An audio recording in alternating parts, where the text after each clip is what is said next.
Welcome back to the Fighters Corner podcast. My name is John Grosky, and with me is Mike Davis. And today, Mike, we had a very special guest. Another very special guest. Yeah, we had Chris Lytle. Chris Lights Out Lytle. And, whenever we have somebody in studio, we always try to do a deep dive. And I was pretty happy with how the interview went. Yeah, no, it was solid from front to back. Really cool guy. Went micro. You Yeah. know, we talked about regional scenes Got and nerdy. just makeups. Yeah, we got super nerdy on it. Even went nerdy with boxing, which is cool. Yeah, if you were watching the UFC, around the mid 2000s, When it was hot. It's hot again, but when it was first started getting hot. I consider it to be the golden era Yeah. of the UFC and MMA. It's definitely worth a listen. So, guys, Sit back, man. This is a good one. yeah, enjoy. So who are you taking in this weekend's fights? I know who I got, and it's not who you think. So I'm going to take my picks over to the world's safest and most trusted online gambling site and make a few bets. That's right, it's BetDSI.com. With more than 20 years' experience in the online gaming industry, BetDSI has the best sign-up and deposit promotions on the web. They also boast more deposit options than any other betting site, including fast, free, and secure payouts. Also, for our listeners, they are offering a special promotion where you can build a bigger bankroll and get 100% sports cash bonus when using our promo code Fighters Corner, all one word. That's 50% more sports cash by using our promo code Fighters Corner. Check out BetDSI for all your online gaming needs. This episode is sponsored by B2 Digital. B2 Digital is doing some really cool things in the mixed martial art world. They're kind of creating a farm league for the bigger shows, and they are listed on a publicly traded company, listed on the stock exchange, BTDG on the stock exchange. They support our show. Guys, please, if you guys like this show, please give them a look, and if you can throw some support their way, man, it'd be greatly appreciated. Also, please don't forget to subscribe, hit like, share, all because you can find us on iTunes, Spotify, Radio Player, iHeartRadio, SoundCloud, TuneIn Radio, and the guy sitting next to you on the train is probably listening to us too. And if you can, show us your support by finding us on Patreon, where you can let us know how much you love us. And if you're a fan of boxing, jiu-jitsu, kumite, and even capoeira, go check out my guys at UCL MMA. These guys are the heavyweight champions of mixed martial arts shows.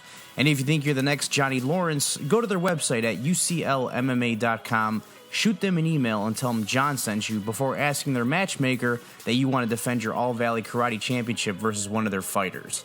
That's uclmma.com. I also want to thank our new Danish friends from Denmark, Malte Castro, who was kind enough to let us use his beats for this podcast. I've listened to his tracks, and this kid's pretty talented for being this young. If you like the track being played right now, go check out his music on Spotify, and you can also find Malte Castro on Instagram and Facebook. Go find this guy. It's pretty good music. Welcome back to the Fighters Corner podcast. John, I think we got a special guest with us today. We do. Chris Lights Out Lytle. What's up, Chris? What's happening, guys? Thanks for having me here.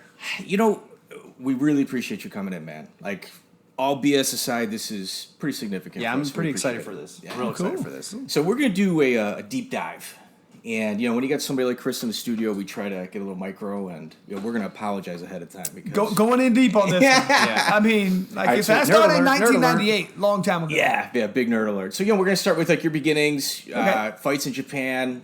Sure. We got Yeah, a what little- you're working on now. Yeah, what you're working Okay, on and stuff cool. like that. So. All kinds of stuff. Yeah, I remember when I first started, obviously, I started kind of trying to think January to February of 1998. Sport was brand new. It wasn't even the same sport. I'm sure you know. Yeah, it was... Was there an amateur career or no?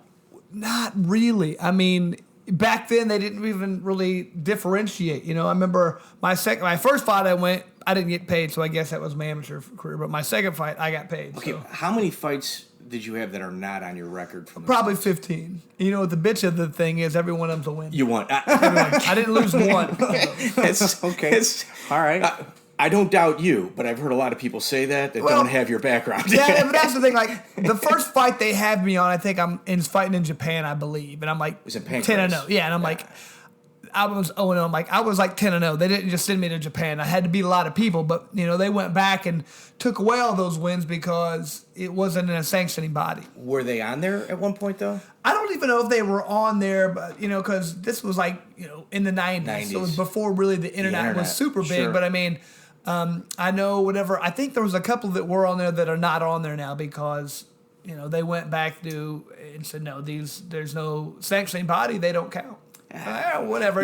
I got paid. It counts. Right. And you won. Yeah. And if you would have lost, it would have counted. Yeah. I mean, it still counted to me. And like I said, I remember after fighting in Japan, coming back and he doing like an 8-man tournament where I won all of them in the first round real quick. It was easy. Got like $1,000. I was so happy. Like 3 fights in one night, and none of those were on my record. So where was this at? That was in Indianapolis at the Adams Mark Hotel. I mean, it was like right by the airport, and they just had a little tournament. I remember I'd already fought in Japan, and all these other guys were, wearing cutoff jeans and just kind of new. Yeah. So it was just like none of them went past a couple minutes, and it was awesome. Then my buddy Jason Godsey, he showed up, and they like, that's a guy. He fights in Pancrase. They all backed out of the tournament. He got paid $500. Didn't even have to fight. Now, like in terms of like fighters and stuff like that, you're pretty laid back. Oh yeah. So like, when you meet certain people, like we're gonna have Coleman in later on next month. Like you meet him, you're like, yeah, that guy. He's fighting either in the cage or in the bar or whatever. Seasoned. you seem like kind of taking the opposite approach. So what was your motivation to get in there? When I first started, I was a wrestler in high school, state runner-up in Indiana, and so I had a wrestling background, and a lot of people don't really realize that. And then, when you get out of high school, college, there's really no avenue to do anything right there. There's no, unless you want to go continue to do that wrestling, which I didn't want to do. And there's really no avenue to do much with that competitive nature, but, I still enjoyed that aspect of it, but there was nothing else to do. And somebody introduced me to, they called it shoot fighting. I'm like, what is shoot fighting? Like, that's kind of like wrestling, but you can punch people too. And I was like, we'll try this out. And I went there and immediately. And where was it at? It was in Indianapolis. Okay. But immediately. Who was the promoter? No, this was just a gym. A guy named Aaron Sullivan. And my friend his name was Eric, and he got me into. He wrestled with me in school, and so I go start doing that, and immediately, like I realized the guys there weren't very good at wrestling, So I was already better than them at wrestling. I had to learn the submission holds, and after a couple weeks, I knew enough to stay out of their moves, and was starting to beat them. I'm thinking, man, these were like big, strong, seasoned men, guys. And just like bikers with tattoos and all this. And I was like, I'm starting to beat them pretty quick. And I'm thinking, man, this is kind of fun. Then I go watch a fight that they put on, and I was like, I got to at least try this. I got to do it once. And then I trained for another couple months, and they got me a fight in Richmond, Indiana. Man, this is straight out of like Fight Club. You go in there. It was down the basement like of Roadhouse. Yeah, it was in the basement, and there was like it was real dark, and like you could see water dripping and stuff. There might have been a chicken runner. I don't know, but like the cage, you literally had to like hold it up. Please, Chris, don't slam your guy against this wall. Well, it wasn't necessarily like the big heavy guys, like, oh my god, but it was a fight like that, and I remember I won my fight, and I was like, okay, I gotta keep doing this, So just started really taking it serious after that. So, how did you transition to Japan? Like, what was your introduction? I remember coming to that first fight. I've been training, like I said, with Jason Godsey. Who was the founder of Integrated Fighting? Yes, and he was the big name. He'd been going to Japan a lot then, and he'd been fighting. He'd beat Yuki Kondo, the first guy to do that. And he was like right in line for the king of Pancrase. And so I was like, man, this guy, he was a big heavyweight, just better than everybody, but he was like kind of the leader of the group. And so I remember when at my first fight, he's like, yeah, I'm having Phyllis come, and Phyllis Lee. And she was pretty much was the only connection to get into Japan if you want to go. And the UFC. At the time, she was. Now, if you guys don't know who she is, if you watch UFC 4 when Dan Severn's there, she's the old lady like banging on the cage or whatever. That was his manager too. How was your dealings with Phyllis?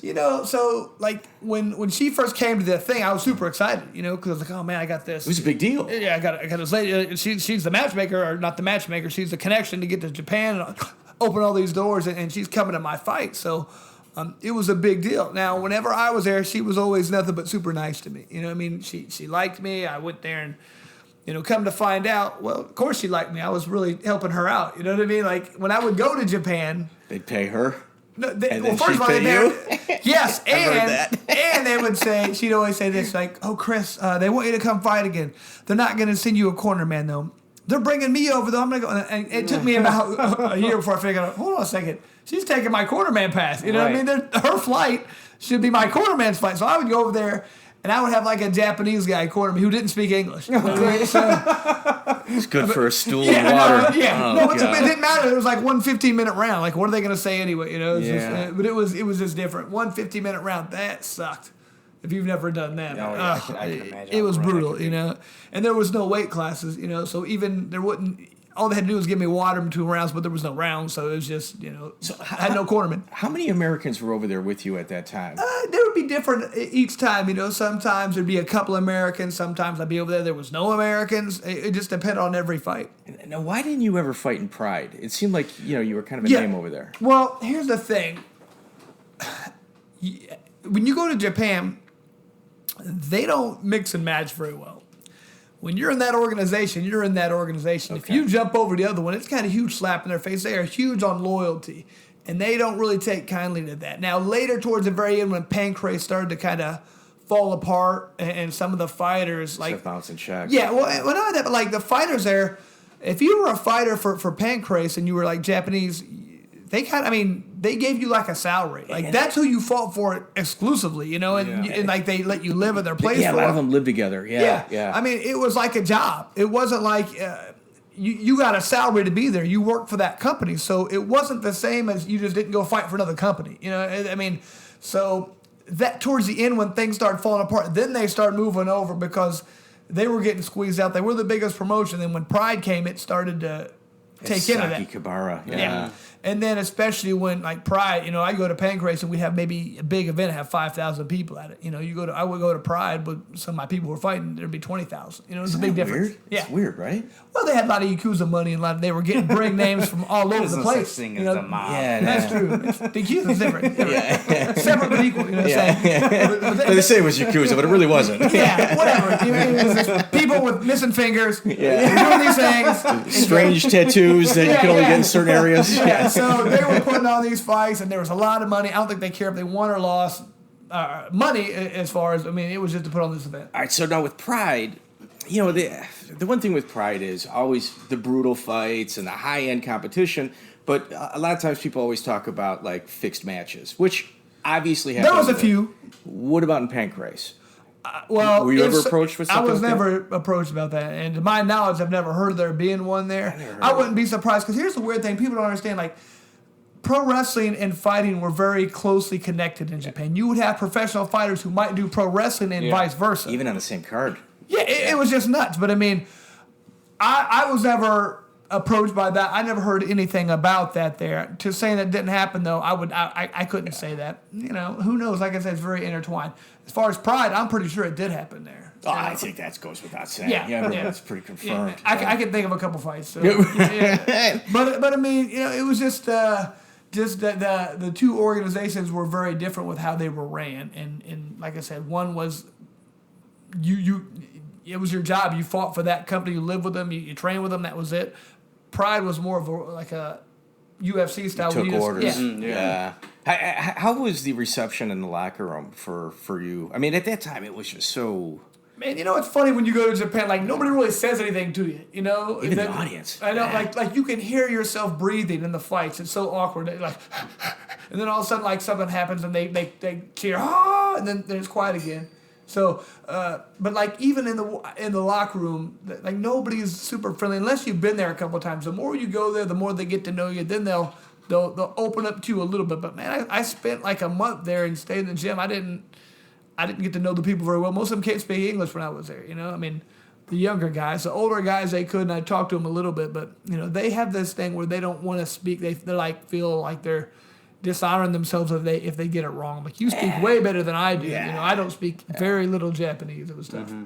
And then not Pancrase, hook and shoot. You went from Pancrase and you had a few fights in hook and shoot. And that was like the early days. You know, I mean, like I said, back then I would do both. I mean, even in any organization, nobody put on enough fights to just have you there exclusively. So, like, if I was fighting, even if you fight in UFC, you know, Pancrase, whatever, like, you had an open contract. You could fight wherever. So, I would fight in hook and shoot. I would fight in little promotions around whatever who would pay you and It was give non-exclusive, right? Yeah, that's why I had a lot of fights at the beginning part. It wasn't like 3 times a year. It was like 8 times a year. You know what I mean? Yeah, I think Jeff Osborne. I think he needs to get a little bit more credit for his contributions towards. Man, I mean, people don't realize, Hook and Shoot was probably one of the top 3 organizations in the country. 100%. Yeah. I mean, you had the UFC, Hook and Shoot, and then there was a bunch of other ones. King of the Cage. Yeah, and then you had some other ones that would like come and go. WEF. Yeah. I mean, but like IFC. Yep. And that was another thing. It was like this little place in Evansville, Indiana, and look at the who's who had fought there. And the people that So were I don't care a fight there. Yeah, so some of those locker rooms too, like the people that were cornering them.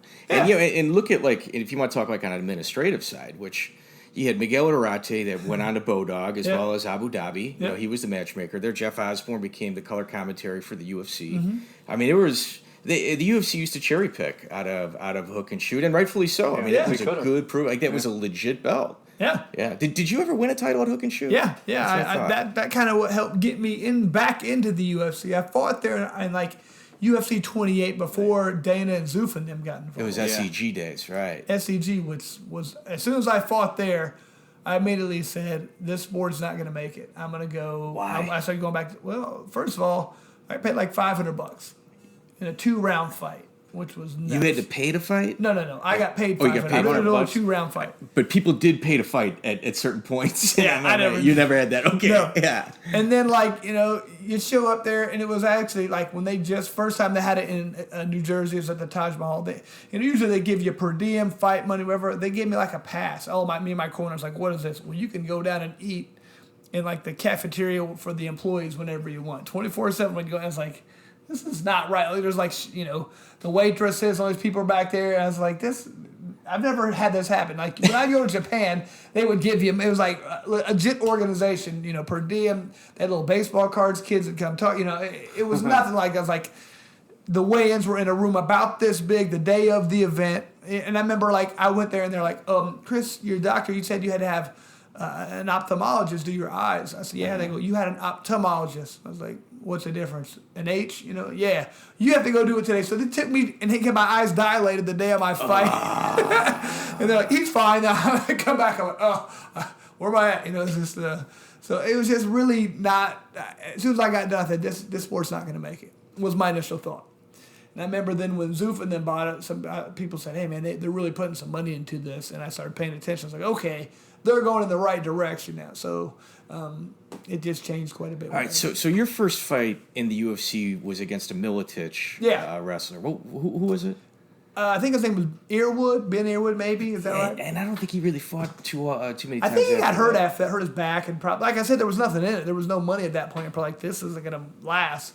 So I don't know if he just hurt himself and went onto something else. I don't know what happened to him. I think once the UFC got rid of the tournament format and they did single fights, they did a standard fight card. I think there'd be very few people that lost a fight that they brought back on the undercard. Like if you're a main eventer, they would. You may have been, if not the first guy, one of the first 5 or 6 guys to make it back to the UFC after losing being cut there. And that's what we were talking about before. We were talking about that was how I got back. I won a hook and shoot title, and how I did that was I knocked out Aaron Riley. Mm-hmm. And at that point, he just came off a great fight with Robbie Lawler, and they're like, this dude's unstoppable as far as you can't stop him. Mike Tyson. And I had I'd done a lot of pro boxing in between too. So coming off a successful boxing record, knocking out Aaron Riley, a couple other little titles here and there. I was beating a lot of guys on their radar. So they eventually said, okay, we'll give this guy a chance, because I hadn't fought for them. I'd fought for everyone SEG. You know what I mean? So I hadn't fought for Zuffa. Yeah, what's crazy is that initial fight with Robbie Lawler and Aaron Riley in the UFC, it was an instant classic. Yeah, I mean, that's great fight. It was a phenomenal fight. Yeah. And then he goes on to beat Tiki and a couple other guys, and it was, this is the sport's Mike Tyson. Like they were saying that. So what was it like to you when they bring you back and they give you Robbie Lawler? Yeah. What was it like when people would say, hey, Chris, when's the next fight? And you go, who are you fighting next? And you said, Robbie Lawler. What was the look on their face? They're like, oh, man, you're going to, I can tell what they're thinking. You're going to get knocked out. And I was like, all all right, cool. I was like, that's what and I kind of loved it because I remember reading that stuff. I think it was like, MMA Fighter magazine. It was like 95% of the people, had predicted him to beat me like in the first round or something. I was like, oh, okay, cool. I like being the underdog like that. I was like, nobody thinks I have a chance here. I'm like, this dude hits hard, but he's wild and raw. Let's see what happens because I've had. At this point, I probably had 10 boxing matches. I was like, let's see what happens. And you were undefeated at the time. I can't remember if I was undefeated in boxing or if I'd lost one. I think my final boxing record was 13-1-1, but I can't remember if I had lost one yet or not. But I remember I felt pretty good. I was like, man, those taught me a lot about how to pace yourself and how to slip with the punch. Yeah. And just how to box. You know what I mean? So I was like, this dude hits hard, but I've never been knocked out in anything. Let's see if he can knock me out. Yeah, and I would say, they just had the UFC Hall of Fame ceremony in Vegas, and they had Guida Sanchez. Oh, great there. fight. And I'm going to tell you, like, if you had to come up with a list of fights, like a short list of fights that belong in the Hall of Fame for that, I mean, that was kind of the original, Bonner Griffin was you and Robbie Lawler. Like, that's certainly a fight that should be looked at. It was a fun one. I mean, that was one of the fights where I can remember, absolutely just everything around me was blacked out. Like I didn't care about the referee or the judges or who else was around or watching. Like we could have been me and him in the ring in a gym fighting like that, and there wouldn't have been any different. I could hear the crowd that pumped you up, but I mean, it was just like I feel like I'm tougher than this guy. He thinks he's tougher than me. Let's see what happens. And I was like, you can hit me, but you're not gonna. Let's just see what happens here. And I thought that's what made especially the last round good was we just both clubbing each other. I'm like, no, you're not gonna hurt me, dude. I mean, even he hit me once and knocked me down, but even on that, I was clapping on the way down. I was like, all right, yeah, there was a moment in that third round where you just were like clapping your hands, and he's just like, okay, I got more. That's what I mean. It was just like I didn't. It was a fun fight to watch. I didn't think about anybody else besides. It kind of got lost in the fight. I would say. Tunnel vision, huh? Yeah, just like all right, I was just staring him down the whole time. What do and he was doing the same to me, and I didn't care about anything else. So.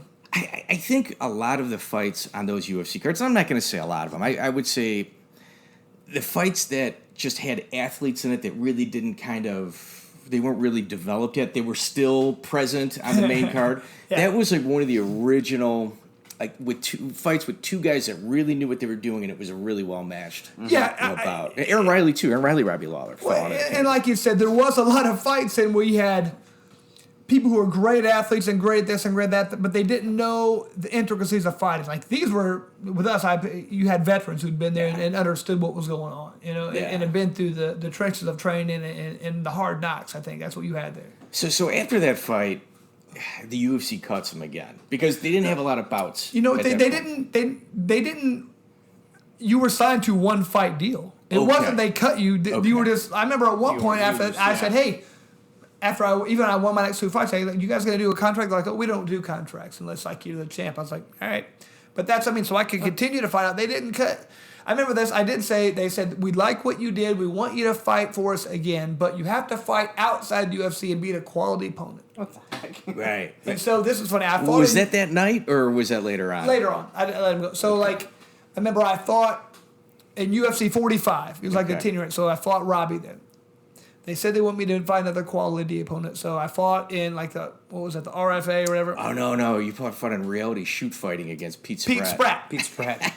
and then I beat him, and then the UFC asked me to come back, and I fought Tiki, and that was in UFC 47. That tells you how many they put on. So I fought in UFC 45, I fought Pete Spratt, and then I fought in 47. So I missed UFC 46. That was it. And I think. Didn't they eliminate the 155-pound weight class at that time too? They were talking about it. I know they didn't have a title holder, but they were like talking about getting rid of the weight class. I don't know if they ever totally did or if it was just because I remember Yves Edwards was fighting and they said, well, if we had a champ, he'd be, but we're not doing that right now. And they were talking about getting rid of the weight class. Well, and a funny little side note that at that reality shoot fighting event, which was in Belleville, Illinois, do you remember who the promoter was? Randy Greedman.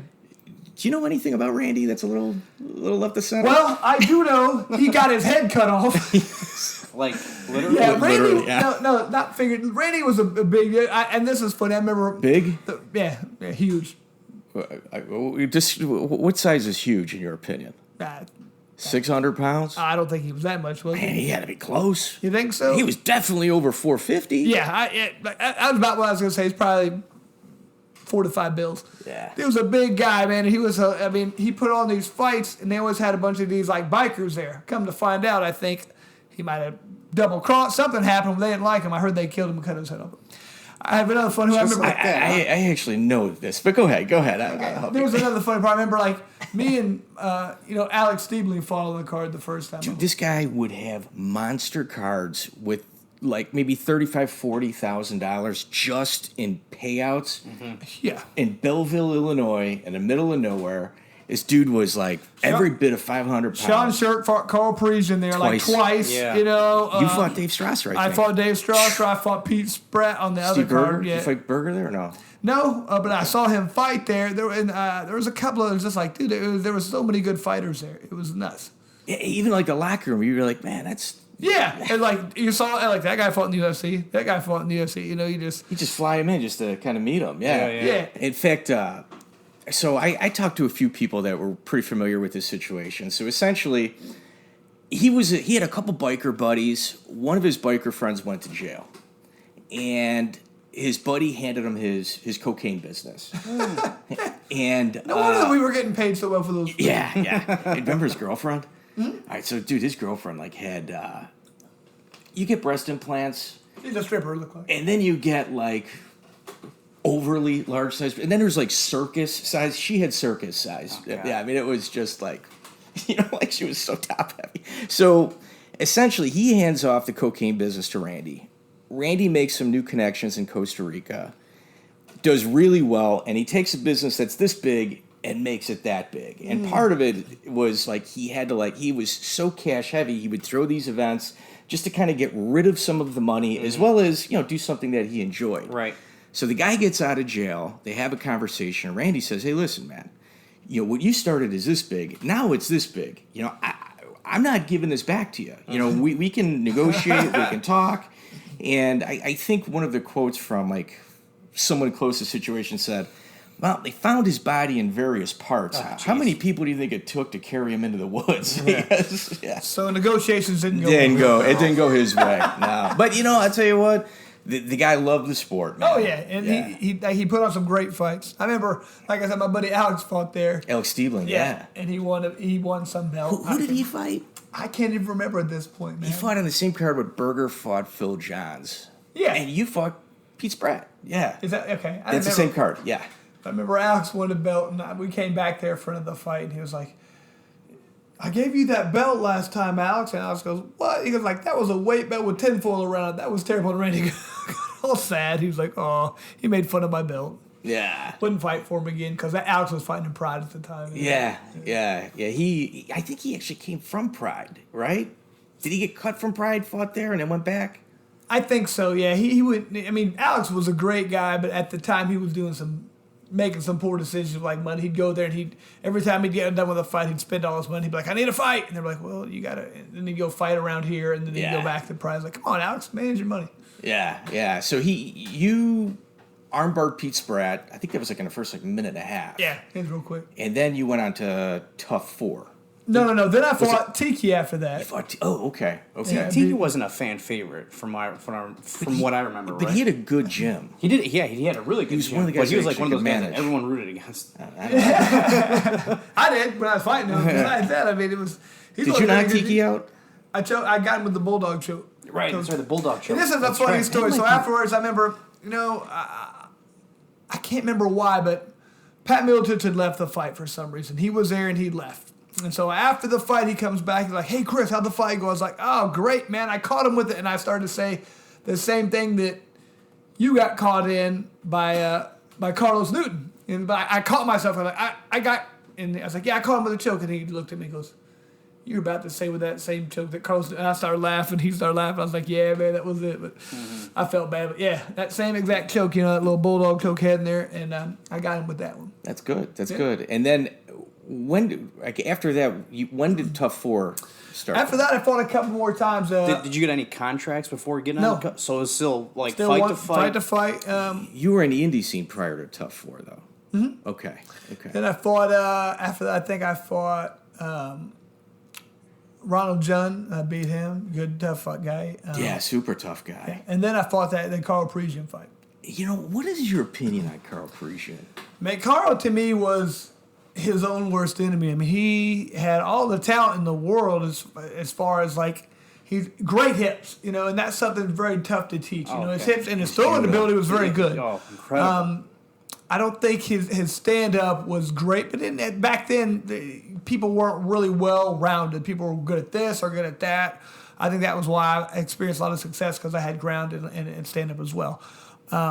But he had a lot of ability. I feel like whatever demons he was having, he just couldn't get over. Like after the fight, with me, he won a decision, and he was offered a title fight with Hughes, and it never materialized. I don't know why. I think he got hurt, and then he started. I don't know if he got a pill problem. I don't know exactly what happened, but he had some issues afterwards. Yeah, it's unfortunate. I think addiction kind of hampered his career. And I know a lot of fighters. I mean, you talked about Mark Kerr right there. You saw the smashing machine. I mean, that dude was a beast, and he just gets hooked on pills. And I think he was always doing stuff like that. But regardless, he got hooked on stuff, and that was it. I think that's one of the downfalls of a lot of fighters. It's either alcohol or pills, and it's like they got to figure out. You got to stay away from one or the other. Definitely can't participate in both. Yeah. Well, and the thing is, I know.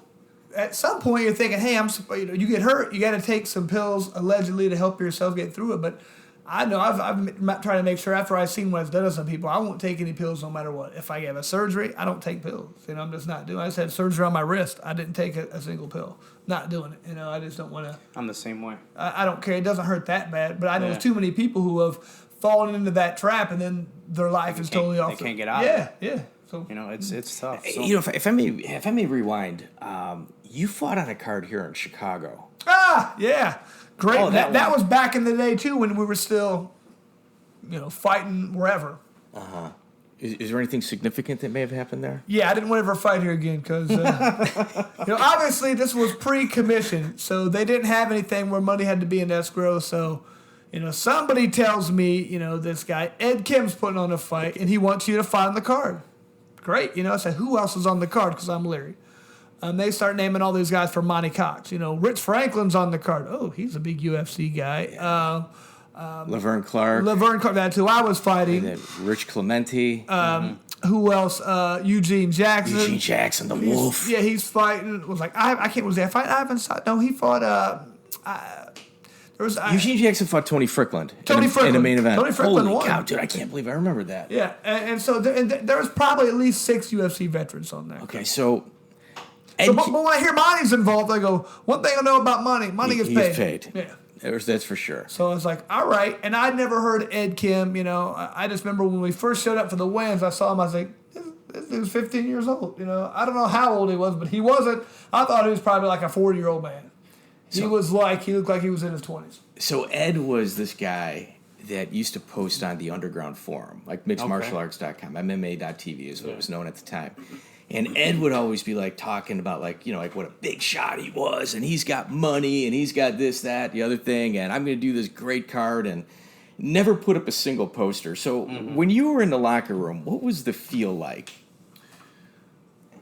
Well, when I was in the locker room, I remember looking around and like, there's nobody here. I remember thinking, dude, I brought probably 10 people, and I was like, well, I brought about a fifth of the crowd here. Yeah, it's just this is not going to work out for anybody. I was like, oh, I'm glad.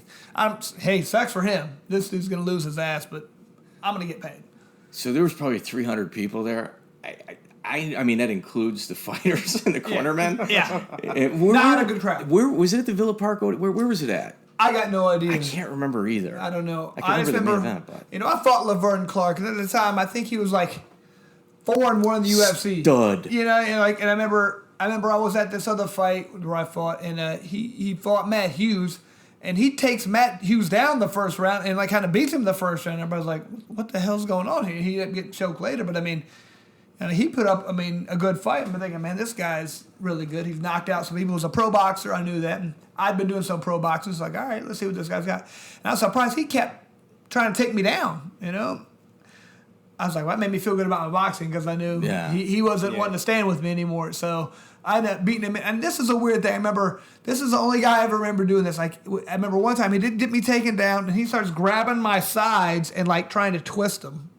like pinching me. I'm like, you little bitch, what are you doing? Like, he was dirty. He was a dirty fighter. I was like, what are you trying to do? But I remember I beat him, but I was just like, that was that first time somebody tried to. Usually fighters are kind of respect. You know what I mean? Even if you don't like the person, you try and punch him in the face. He was pretty seasoned. And I mean, like, I think he's from like Davenport, Iowa, or something. Those people there are a little rough over there. Now, when did you realize you weren't getting paid?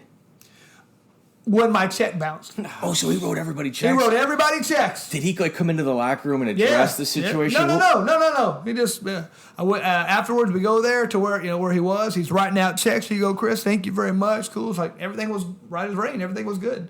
No sweat, no concern. Nope. Didn't care. Nope. Not until Monday when I went and cashed a check, and then insufficient funds. I tell you, that's one of those things you go to the currency exchange on, and then you got a warrant for your arrest. Yeah. I mean, that was nuts. It was, and so I start calling people, and everybody's in the same situation. They even talked to Monty Cox about that. I was like, hey, man, what's going on? He's like, yeah, we're trying to do this law. So I was like, man, I knew the writing on the wall. He was going to file bankruptcy. He disappeared, filed bankruptcy, and, Yeah, this guy used to post on the internet crickets, never hear from him. Yeah, then all of a sudden, he was gone. Yeah. And, luckily for me, I was like, man, I got a job on the fire department. This isn't going to, break me, but it was still $4,000 or something, And that's still the principle. I know, but, there's, Laverne Clark's probably going to try to kill you. And that's a legit fight. Yeah, that was a tough fight. Right. Yeah. I mean, that's not like an easy walk in the park. No, I mean, we went 3 rounds and we battled, It was a tough fight. So, I was surprised that when it went down like that. But I guess he had money in escrow and somebody had seen receipts, but then he took it all out. Well, or he had money, maybe not in escrow, I shouldn't say it like that. He had money somewhere in the bank, he had a receipt. Where somebody had saw this money was there and then it got taken out. That's crazy. So I kept saying, you know what? If you want to rip people off, rip off some senior citizens or some Girl Scouts. Don't rip off a bunch of fighters. You're an idiot. Rob Walmart. Yeah. There's a lot of people to rip off. You did the wrong thing. So nobody's ever seen him again, but I guarantee if they do, he's getting an ass whooping. Yeah. Who lined that fight up for you? I don't even remember. Probably. I mean, I think somebody called me and said they want me to fight. I mean, it wasn't Phyllis. So that's wild. Yeah. And how involved was Keith Palmer with you? Well, Keith was the one who really kind of helped me change my career around because that's when I first started going into boxing. Yeah, boxing coach, right? Yeah. So I went in. I remember thinking at our gym we had a couple guys and they started going to this boxing gym. I remember thinking I'm pretty good on the ground. I better round my game out a little bit more. Mm-hmm. So started going to this boxing gym and I was probably there a month, maybe 5 weeks. And I remember I was sitting at my house and I get a phone call and it's Keith. He was like, hey, what are you doing next Saturday? I was like, nothing. He's like, well, you want to do a boxing match? It's like, just boxing? I never really thought about it. He's like, yeah.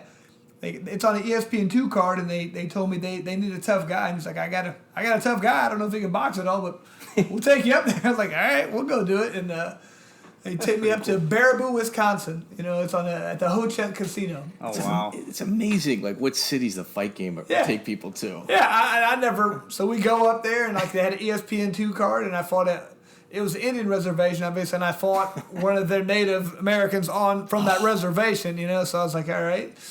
And I remember the deck stacked against you before you walk in there. I remember the guy Pete, who was the matchmaker for Top Rank Boxing. He said he saw me warming up, and he's like, "Jesus, Keith." I said, "Bring a guy who can fight a little bit." He thought I was just going to get my ass beat. And then when the fight went on, they told me that they felt like I won every round, but they ended up calling it a draw. So it was my first fight. They called it a draw, and that's where the guy I saw talking to Pete afterwards, and he's like, "Man," he's like, "You whipped that dude's ass." He's like, "You hit hard. What's your name?" And I told him Chris Lytle, and he's like, okay, I'm gonna get you some boxing matches. I'm gonna call you Lights Out because James Toney's done with that name. This is when James Toney was kind of in between. I know, and it was right after he fought at 160 and before he got to cruiserweight. So I thought he was. It was when he was training. Yeah, but he was one of the best. I love watching him. But, First ballot Hall of Famer, man. But Pete, the boogeyman, as far as I'm concerned. James Toney was a bad dude. I love watching. But Pete gave me my nickname because I'm a firm believer you don't make your own nickname. Somebody's got to give you a nickname. He gave me mine, so I've stuck with it ever since. Up until this point, you had no nickname. Had no nickname. Damn. Yeah, so he called me Lights Out. I think I was in 2002. Oh, wow. That's pretty cool. Yeah. Wow. Montel Griffin is actually a really good friend of mine. Him and Tony fought twice, and he's got a pretty good take on it. James Toney's a bad dude. So slick, man. He was just so slick. Like I could tell if you were a boxing fan when if you were excited about James Toney versus Vasily Jirov in the cruiserweight. I was I was so excited about that fight. I apologize, Jonah. How many times have I talked to you about that fight? More than I have fingers and toes to count. Dude, was that not one of the greatest fights ever? I knew it was going to be. That's, I mean, if you were going to be excited about that fight, because, I mean, Vasily just was a volume guy, and Tony was so slick, and he was just able to move that head. I was like, oh, it's going to be a great fight, and it was. So, Vasily Jirov was... He's from the same place as Triple G. Yes. Yeah. So when the economy collapsed, his mom was like an Olympic sprinter or runner. She was an Olympian, grade A, legit athlete. Economy just falls apart. She goes to the boxing coach and leaves her child there. And the guy's like, I can't do this. I can't do this. And she's like, you got it. You figured it out. He's yours. Wow. Do you remember the commentary during that fight?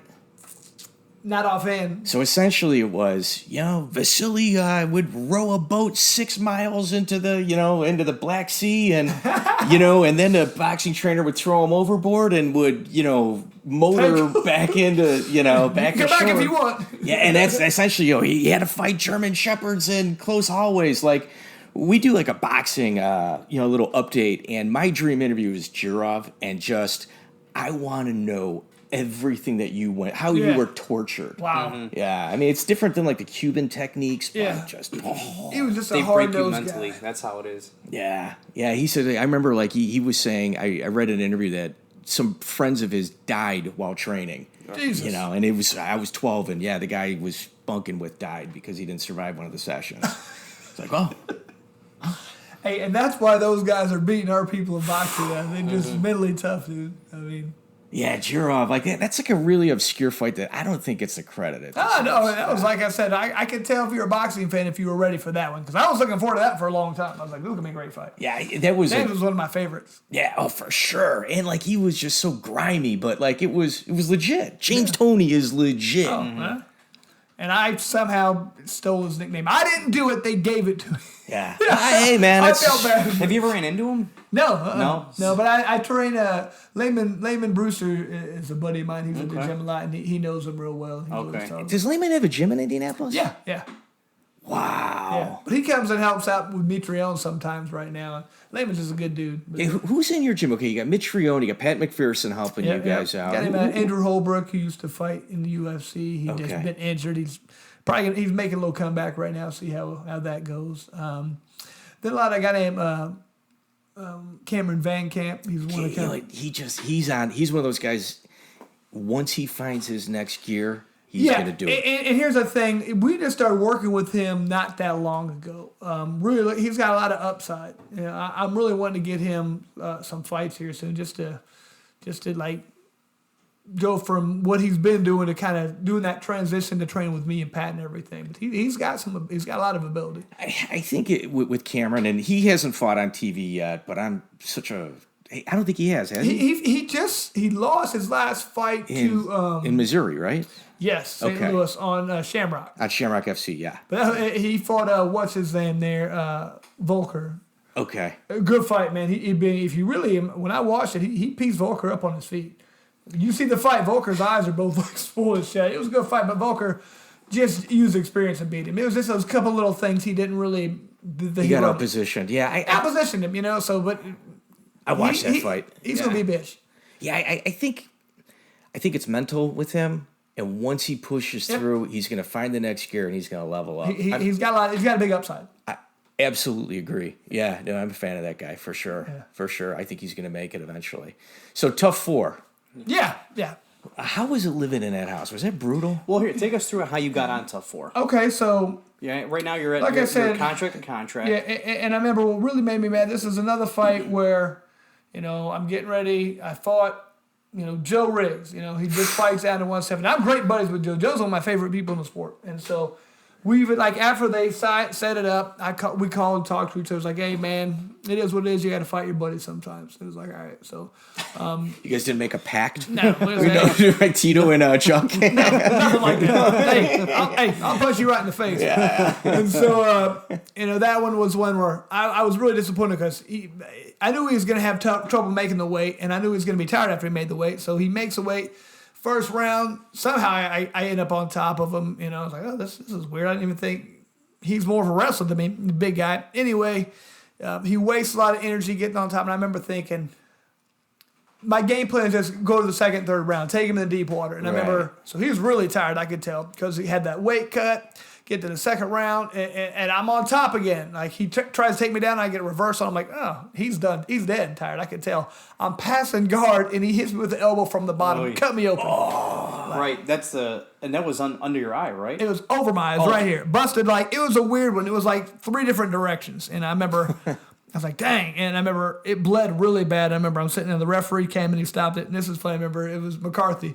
I remember they're holding something on my eye right here in the hold. I remember it's been about a minute. And I remember I go, I think I can keep going. And he goes, fight's over. I look up and like the referees or the judges are the ring card girls are in there. Not yet. I didn't even realize it was going. Oh, okay. It's been over. It's been over for like at least a minute. I had no idea.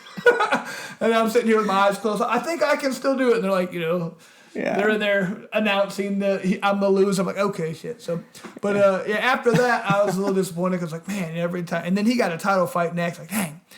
So then I'm just waiting to hear my next phone call, and my next phone call is from Dana White, and he's like, hey, maybe it's Joe Silva at this point, but they were like, hey, we want you to be on TUF 4. This is the only time we're doing the comeback where it's fighters who have been in there and haven't made it, to the title or whatnot, and you're going to get a chance at redemption. Would you like to do that? And I was like, of course, man. And this is like when UFC started becoming the organization it is today. Well, right. Like I said, we knew... It was a slow walk. Yeah. We knew from the first 3 TUFs that what it was doing for the fighters. I mean, everybody knew who they were. They were getting lots of publicity, It was making their career. I never missed an episode. Wow. I honestly never missed an episode. Out of all of the Ultimate Fighters, that may have been the most stacked in terms of talent. Well, I'd have to hope so because it was all like veterans who had done well in the past. You know what I mean? I mean, there's a lot of staying power. There wasn't many people who, after that show, disappeared. I mean, everybody was there for a while. Everybody's really, with the exception of Jeremy Jackson. I mean, you lived with him for a little bit. What was...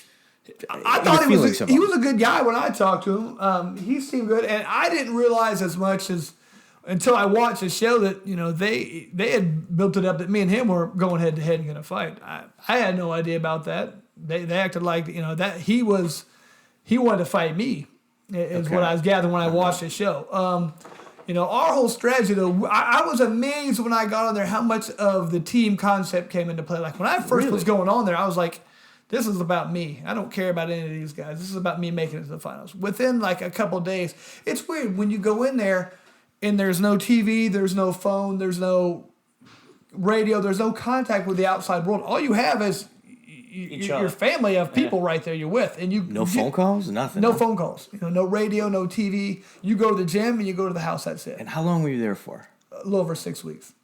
That's brutal. Yeah, I mean...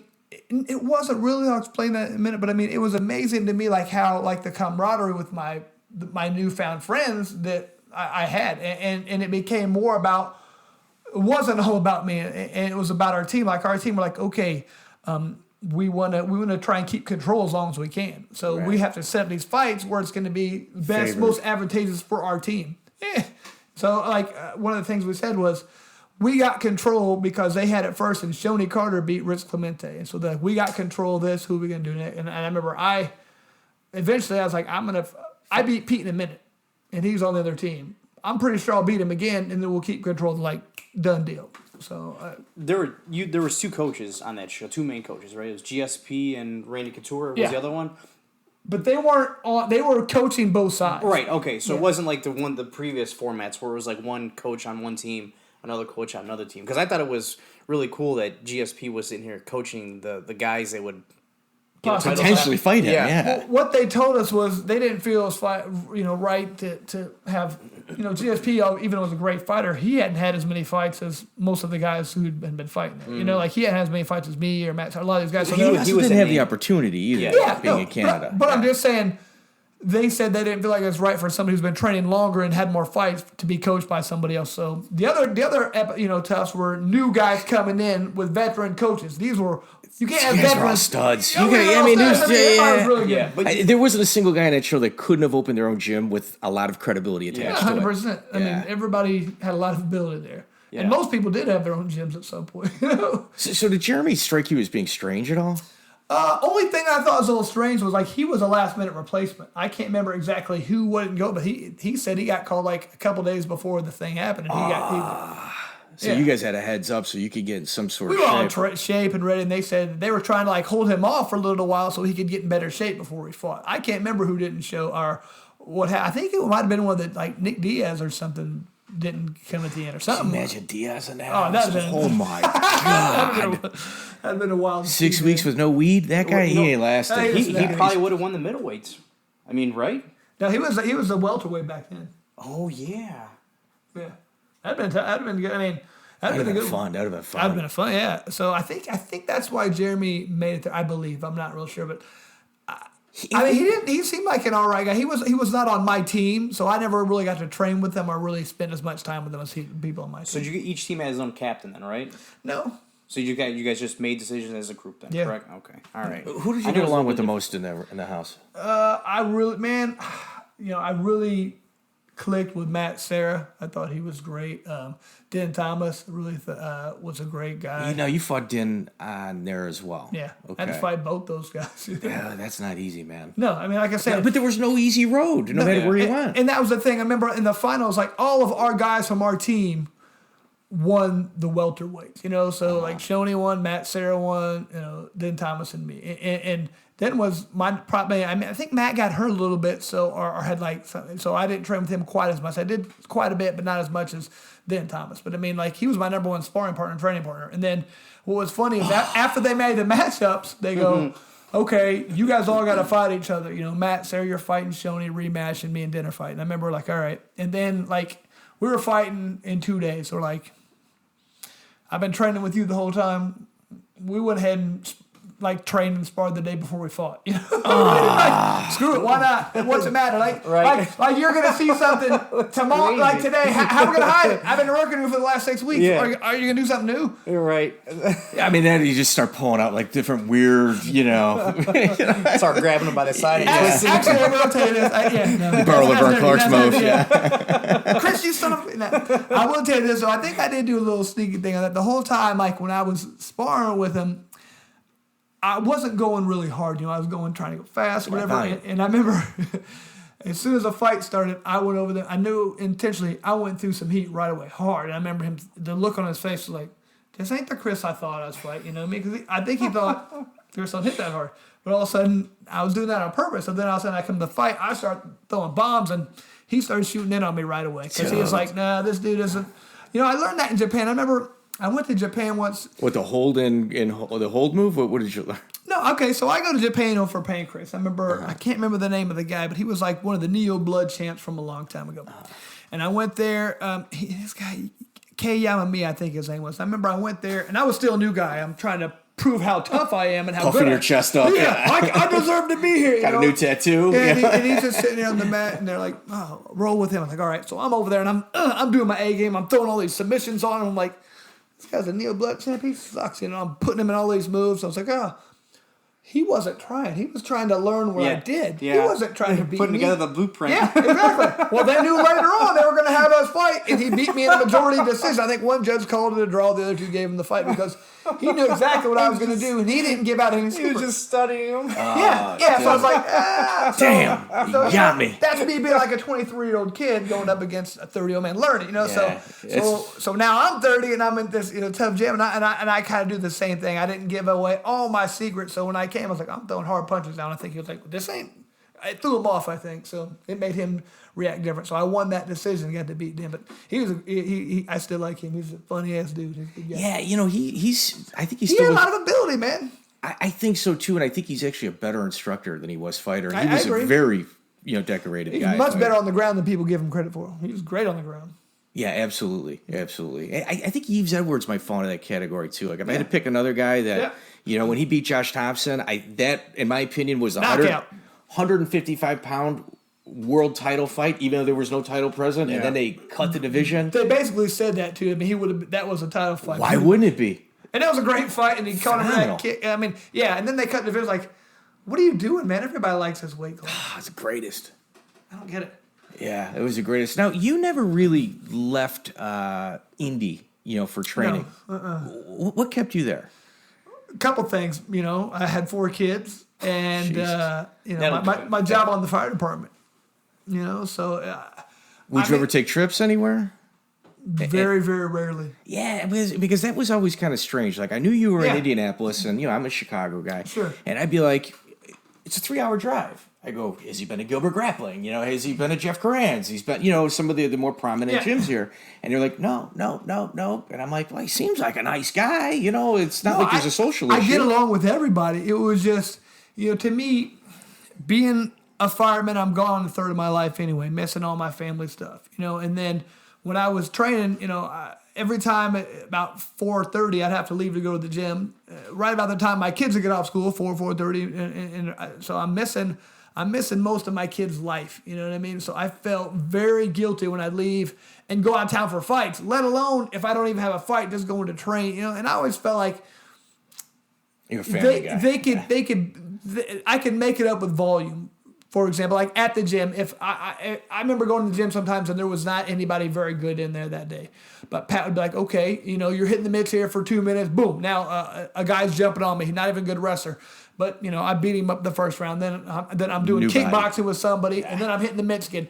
And after about 3 rounds of that guy who's not a good wrestler is taking me down. You know what I mean? And they're throwing me around. So it's like we would make up for quality with volume and just beat me to death, man. And it wasn't the ideal situation, but I would rather do that and then go back to my family than drive up to and spend the night somewhere and and then go to the firehouse the next day and not be with my kids for several days because I had a fight coming up. You know what I mean? So, and I was never willing to, like people always talk about, would you like to move this place? I'm never willing to up and move my kids from their family and friends because I want to go chase my dream. I should be able to do that where I'm at no matter what. I think. If I'm a good enough fighter, I should win wherever. But it was tough. Did you ever bring it? I'm not mic'd up, but I just wanted to ask, how long were you doing both? How long were you a firefighter? And did you repeat the question? Sure. He asked how long I did that. My whole career. I got on the fire department in 2001, and so.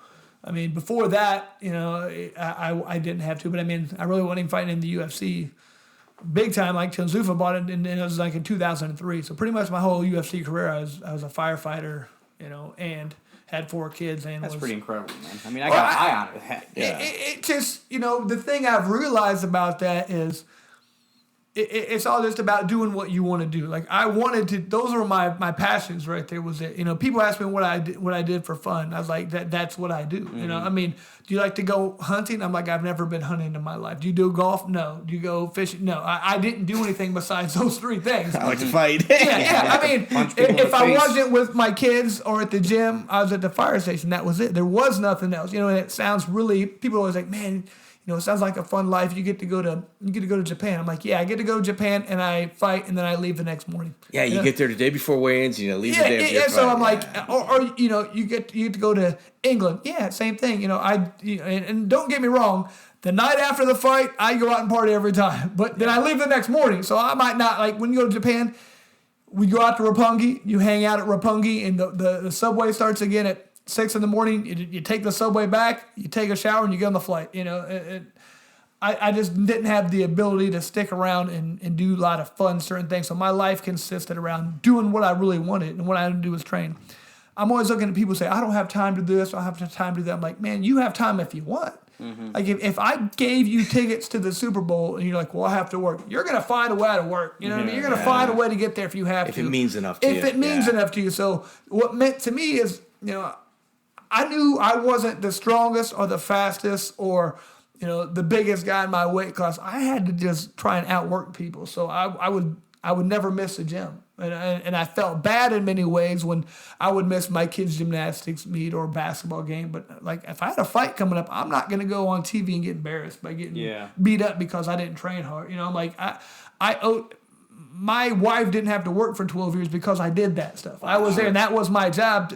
So she could play and do all the things of the mother and take care of all my kids because I earned the money, So I'm out doing that to earn the money so she could do that. I'm not going to not earn as much money. I'm not going to embarrass my kids, my trainers, all the people who spent time with me because I didn't feel like going to the gym that day and watching my kid. I had to be there is my thought. Now, I wish I could have worked more of a balance because I knew I missed a lot of my kids' stuff, but I didn't know how else to do it. Well, that's also life, It is life, And if you don't figure that out, you don't get everything you want. Yeah, you know what I mean? You got to work a little sometimes. Yeah, exactly. Or a lot. And it just depends on what's important to you, and that was important to me. Everything was important to me. All that stuff. I love being on the fire department. I love spending time with my kids, and man, I love being involved with fighting. These are the things I liked, and that's what I chose to spend my time on. What else would I spend my time on? Golfing, like I said, I don't even like that. What am I going to do? Or other hobbies? I mean, I don't really have any other hobbies. It's been hard after fighting trying to find other hobbies.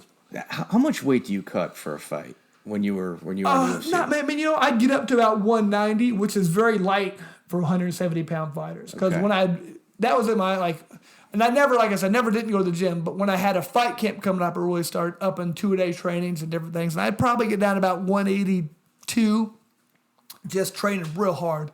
And then I'd leave for a fight, and I'd, try and make sure when I'd land, I'd be about 10 to 12 pounds over. Okay. And then, so easy cut from there, though. And then, in the Ultimate Fighter house, how hard was it to maintain your weight?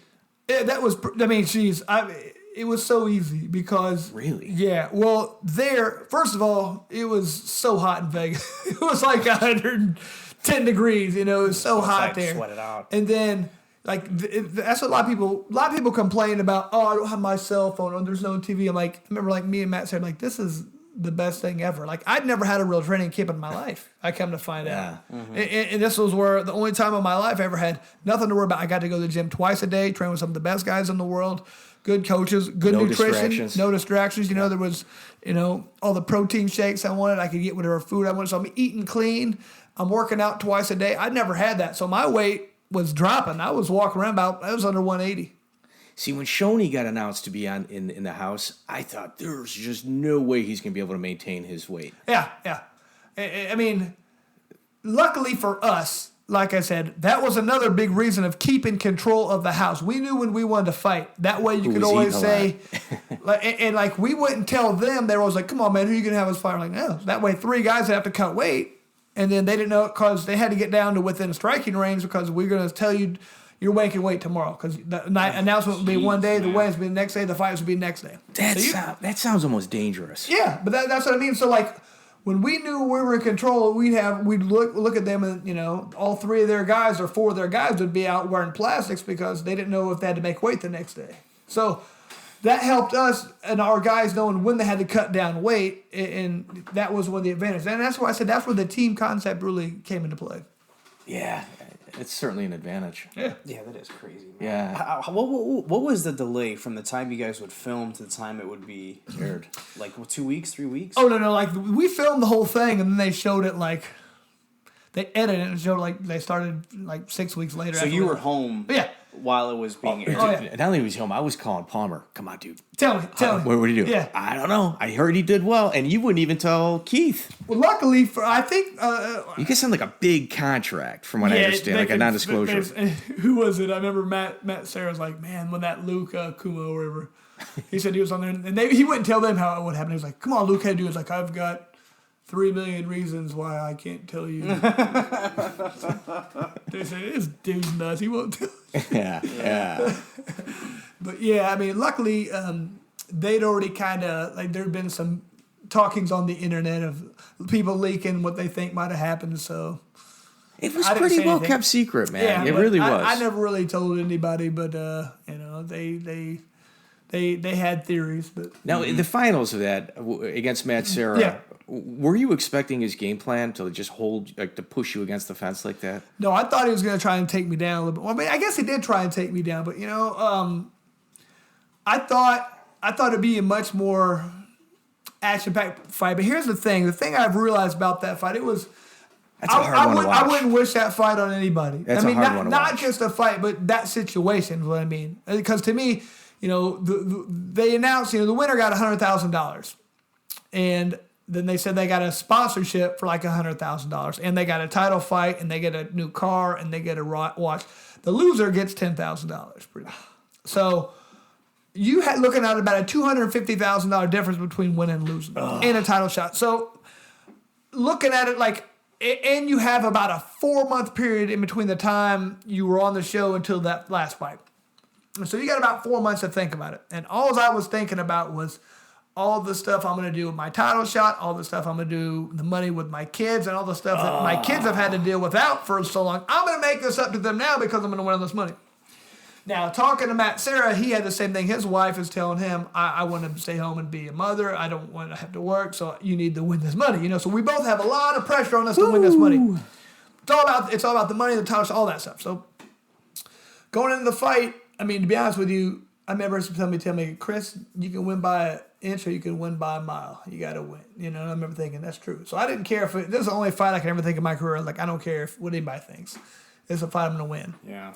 And it changed game plans for both of you guys, I think. For sure. We were both scared to death to lose. We both didn't want to lose. And you could tell by watching the fight. Exactly. Too much pressure. Too much was on the line. So, and here's what happened. Like, me, it was, looking back, it was me not totally understanding what they were looking at. Because right from the beginning, we start throwing punches, and he pushes me in the fence. I'm thinking, he's trying to get a takedown. And all I'm thinking is, I'm stopping the takedown, and I'm landing little punches to the side of his head and to his body. And I remember thinking, in my head, I'm thinking, look, these aren't much, but I'm the only one landing punches, and the referee's not breaking us up, so obviously he's counting it. That's a mistake, I think, in that fight. And that if he would have started breaking us up, it'd have been different. But so in my eyes, I'm thinking I'm winning this fight because he's trying to take me down. I'm stuffing every takedown, and I'm landing punches.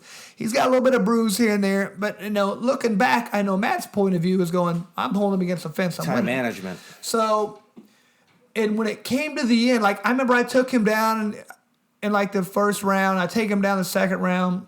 Nothing much happened there, and he took me down the third round. But I remember thinking I was winning the fight, and he was thinking he was winning. But I remember at the end, one judge gave me all 3 rounds, another gave him all 3 rounds. So it was just like they didn't even know what to look at. You know what I mean? So even today, I wouldn't know what I was looking at. To be honest with you. Like looking at it now, I would probably think, yeah, he's winning because he's got he's just time management. Yeah. But back then I thought I was doing it I thought on a scale of 1 to 10, I'm probably doing 1 or 2 damage, but he's doing 0, so I'm thinking I'm winning. Mm-hmm. But after that fight I lost. To be honest with you, that was devastating. I thought I won the fight. How hard was that? It bothered me for months. I'm not gonna lie to you. Like I'd wake up at like 3 in the morning. I couldn't go back to sleep. I'd just be sitting there going over my head. I was like, and I remember, like I said, I felt like I let everybody down. My kids, especially. Like I didn't win them the money. I didn't win and then other people who. Even the guys who lost first round, if they came back in the other thing and they won more total money than me because they got like 10-10 that night. They got $20,000,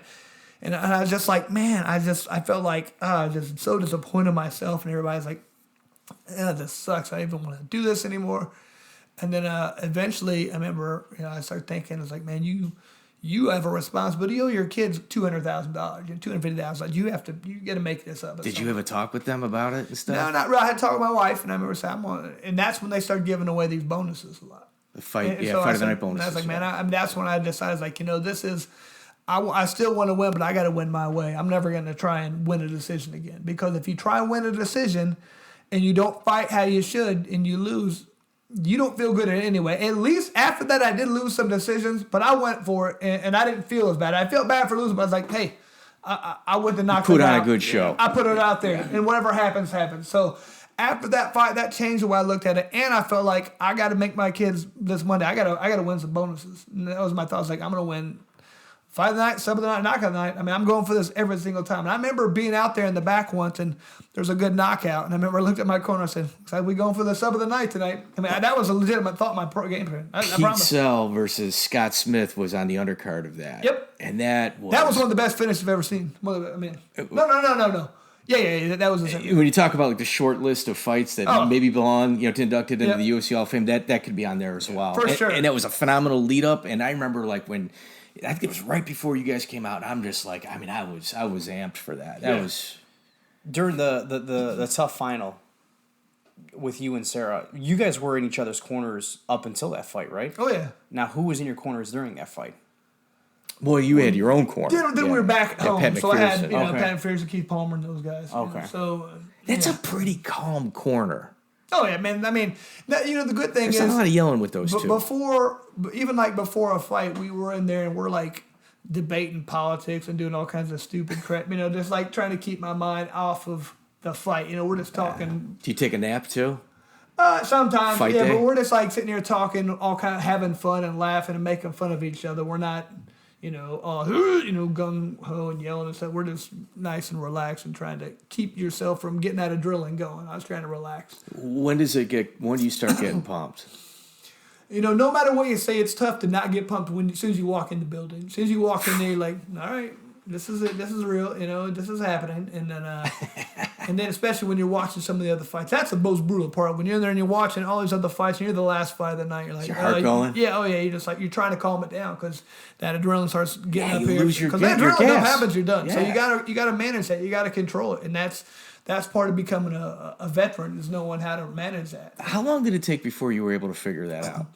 Really, like I said, I remember the first time I fought in Japan, I hit that adrenaline dump. And I remember it was terrible. It was one 15-minute round, and after about 6 minutes, I was like, I can't do this anymore. I was like, I have nothing left. But I went on for another 9 minutes and made it to the end, and that's when I kind of overcame, and I was like, okay. I think boxing teaches that too, man. Without a doubt. Yeah. And that's why I knew Wrestling. I knew when Conor McGregor fought Floyd, he had no chance because he'd never fought a boxing match. It's different. He'd never been. I remember I started fighting 4-round boxing matches, and I got tired. And then I fought 6-rounders, and I got tired. And I fought 8, and I got tired. But I learned how to do it all. You can't go right to a 10-round fight. You can't make it 10 rounds if you've never done it before, or 12 or whatever. I just don't think it's realistically possible. So I thought if he doesn't knock him out in the first 2 rounds, we've got no chance. Yeah, there is a science to boxing. Without a doubt. And just experience carries you a long way. Yeah, even outside of the ring with the administrative decisions like that. No, we're going to go 4, then 6. What we've talked about in the past is the issues we have with boxing is the 10-round fights. Either make it 9 rounds or make it 11. You got to eliminate the draw. I couldn't agree more. Or make it 13. Yeah, what's wrong with that? Especially with like concussion protocol happening right now. I'd like to see it go 13 rounds. Yeah, something even doesn't make any sense. No, at all. And like when you were first starting in the beginning, did you ever fight 2-round fights? Because that's what was going on, like regionally. I'm like, why 2 rounds? I fought one in the UFC. You fought a 2-round fight in the UFC? My first UFC, the one with SAG owned it. Like I said, I lost the decision in a 2-round fight. I was like, I didn't even get time to do anything. I was like, I want a 3-round fight at least. Come on. Yeah, I never really understood that, like where that decision making came from. Dude, they were so messed up in SCG. That sport was tanking. Yeah, they said Art Davie, when he got elected to the UFC Hall of Fame, he showed up like in an old Eagle Talon, from like in 91, 92. Wow. It's like everyone made money except, him, and he was... Geez, that's sad to see, man. Yeah. Because he was there. He knew it was... He started it, really. Yeah, he really did. Yeah, and he put it all together, which... Yeah. It's allowed you to see the world, man. Yeah. Oh, 100%, man. And people don't... that is one thing that I feel bad about, and I wish the UFC done a little bit different as far as... I think there should be something for the people who built the sport up. For example, if you were a guy who fought there 15, 12 times, there should be some sort of like a pension base. Like if you play in the NFL, if you play for 4 seasons, you get a pension. And I'm not saying it should be a lot, but if you look like somebody who fought there for 12 10 years. times. Yeah, if you're there 10, 12 years, I'm just saying that's a lifetime. Well, not okay, but say like you've played 4 years in the NFL. Average fighter fights 3 times a year. So if you fight that's 12 fights. If you fight 12 fights in UFC, you are a guy who helped build it. There should be something there for you, in my opinion. I don't even care if like $2,000 a month, something. Even 500. Okay, I know it's not much, but it's still 500. But there's a lot of fighters. Car payment. There's fighters who are broke down now and fought way too long because they didn't have anything. I wish they had something to fall back on. Like I said, I have the fire department. They don't have that. You know what I mean? Yeah. So. You're lucky, man. I wish like a Mark Coleman or who probably fought a little longer than he should because he's beat up. Exactly. All those guys who helped build the sport don't have anything from it now. I wish they would have kind of helped those guys who didn't quite make it like that. Yeah. I think one of the scariest things about fighting is, some of the guys that they start slurring their words and they start kind of getting a little slow. Everybody sees it except them.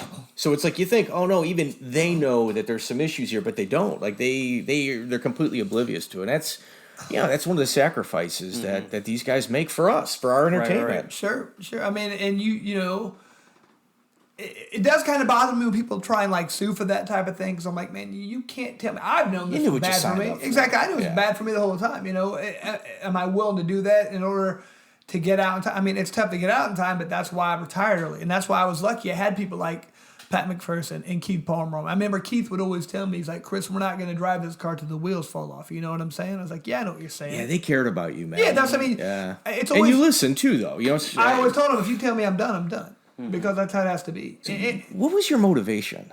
What, to fight? Yeah, I mean, where did it all come from, really?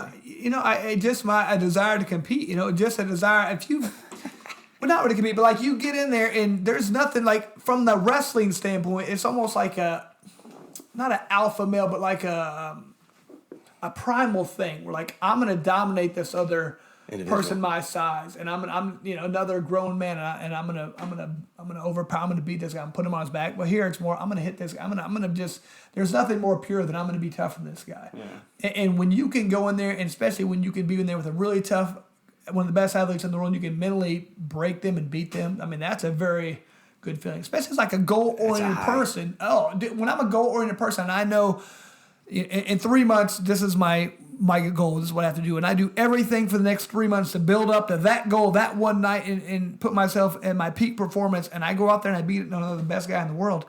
There's no feeling like it. I mean, there's nothing you can get. And if you can bottle that or put it in a pill form, you'd be a very rich man. So that's his, and for the next week after a fight, I'm like, not here. I'm a little level down, but I'm still on a high. And then the next week it's a little bit lower. And then eventually goes on here and you go, okay, I need to do that again. I need to get up to that high.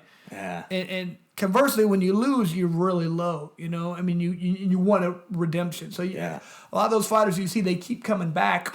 They're chasing that high that they want to get. It's just like a drug addict. It's 100%. It's so hard. Once you do it, it's hard to stop doing. And people don't realize how difficult it is. I remember I was talking to Joe Rogan after one of my fight, after like I'd retired and I was there like cornering Mitrione, and I was like, man, I feel like I should be doing something here. I feel like I should be competing. This is involved. Yeah. And he was like, well, it'll probably always feel like that. Some hopefully just keep getting less and less and less. And I was like, okay, yeah, and then it does, but it's still tough. You know what I mean? That's why I came back and did some bare knuckle and stuff, but. I don't know. It's tough. Right. Yeah, that's who was the hardest opponent in the UFC for you? Was it Koscheck? Was it Hughes? Parisian? Parisian was on fire. You fought like a lot of who's who. I mean, it was almost like they were trying to get you hurt. Yeah, like someone didn't like you. Yeah. Like, can we work this out? This son of a bitch, let's get him. No, you know what? Like, they were all tough in different ways. Like, Hughes was really tough as far as like just hold me down very, very heavy. Like, how was his squeeze? Like extremely tough. I remember as soon as I thought I had him in a really good guillotine right at the beginning. I was like, I'm going to submit this dude. I had him really tough, and I remember how good he was. Like, he held my legs, and he wouldn't let me get my right leg, no, my left leg around him. So I got the right leg, but I couldn't extend him because I had his neck, and I couldn't push his hips away because he had my leg. That's such a chess move. And so, people don't realize what's going on. All he's doing is holding this leg down and pin it to the ground. So it's like, I can't push him away. And so I had him, if I could just got that up, I think the fight's over. And I still had it tight. He didn't like it, but eventually he wore it down. I remember thinking, I'm just wasting arm strength. I let it go. He got right to side mount, and I remember he reared up and tried to throw an elbow, and I regarded him immediately. He never reared up again. Like, he knew if he reared up, I was going to regard. So he would just very methodically and slowly kind of pass and hold me down, throw little punches like that and little elbows. That's all he'd do. And he'd wait till there was hardly any time left to try a move, and I'd reverse him and get on top. And there was a couple of times. I remember once I got a reversal in the middle of the round, but I went immediately for a submission, and he just played position. I knew it was right after he lost his title to St. Pierre, and I'd lost to Sarah, so I'm thinking, if I go out there and beat this guy, I'm going to get my title fight. And he was thinking the same thing, so he didn't want to. I remember I came in, I threw a big combo at him right away, and I saw his face. He's like, nope. took me down. I'm not going to trade with this guy. So, but he did a good job of just holding me down. He did what he had to do to win, but it wasn't. He didn't take a lot of risks. Oh, none. He didn't want to do any risks. He didn't want to. His in-cage intelligence, though, like his IQ was very, very high. Well, like I said, I knew I had a great choke on him, and I thought I had it. He just knew enough to go, okay, Chris needs to get his left leg around me to win. I'm going to stop it, and he did. I was like, damn, he stopped it. You know what I mean? And every time I would get on top and try and go for a submission, like I tried to put him in the same one that he submitted GSP with him the first time they fought. Like he went for that Kimura, and I stepped over, and he was out. I was like, damn, I should have known he was going to know it was coming, but I had to try it. As soon as he grabbed my arm, I was like, I'm going, and that was when I was like, I'm going for knockouts or submission phase. I'm like, I don't care. I'll lose a decision, but I'm not going to lose it because I didn't try it. Now, did you ever go up there and train with those guys at Miltich? No. I heard those sessions up there were brutal. I heard it broke. Just grown men left there crying. That was people. I don't think anybody right now knows the appreciation of how tough Miltich camps were. I mean, those were the best guys in the world. I mean, they had about 3 of the 4 champs. I think unfortunately Pat couldn't differentiate between a child's class and a woman's cardio kickboxing class and a UFC title fight training session. That's why it turned into just a fighter's gym. Everybody was tough there. They didn't have too many cardio. A lot of holes in the walls. Yelling at women, get up! I'm sorry, I'm bleeding. Yeah. Pat knew one gear. Apart from your boxing career in the UFC, who do you think hit you the hardest? Not boxing included? No, do not include boxing in this one. UFC, MMA, who hit you the hardest? Robbie Lawler. Really? Holy shit. I wouldn't want to take one of those. No, it'd make you lose. I mean, like I said, that's one of the few times. I think that's the only time in MMA I can remember being knocked down with a punch. Yeah, but you got right back up. Yeah, it didn't really hurt me. I mean, here's what happened. I started landing some punches. I stepped up. I got my hip squared to him, and he hit me, and I had nothing behind me. So I mean, that's why it didn't really hurt me. You could tell because I clap on the way, but I mean, it was a good punch. It didn't have to knock me down. I've been knocked down a couple of times, but it was usually with knees. This guy got hit by Robbie Lawler and said, just got right back up. Like I said, it was just, I don't know. I think I got, you ever Homer Simpson syndrome? Where I got why me? We got that big thick skull or something. Yeah. I don't know. I've been hit a lot, and luckily for me, I don't understand. I'd like to think it's just my mental toughness, but I think there's some kind of a genetic thing where some guys get knocked out quicker, some guys don't. I mean, I do always have in my mind, I'm not going to let myself get knocked out or submitted, and I think that helps, but I think at some level there is just, luckily, the gods touched me when I was born, or my parents. I asked you the question, and immediately you responded with Robbie Lawler. So I mean, it's I wasn't even thinking about it, you know what I mean? I remember I got hit pretty good by a couple of them. I mean, Dan Hardy hit me pretty hard. I remember... that was a nice exit for you, by the way. That was great. I loved it. Couldn't ask for any more. You were an underdog in that fight. I think on the books, and I remember talking to Palmer. He's like, "Dude, he's winning this fight," and we were both like, "Yeah." Hey, win, lose, or draw, you probably would have called it quits at that. I'd already gave him my resignation before at the weigh-in. That's phenomenal. That was a tough part. I remember. Here's what happened. I remember before that, I'd won 4 in a row. I was really looking for a title fight, and I was getting ready to fight Carlos Condit.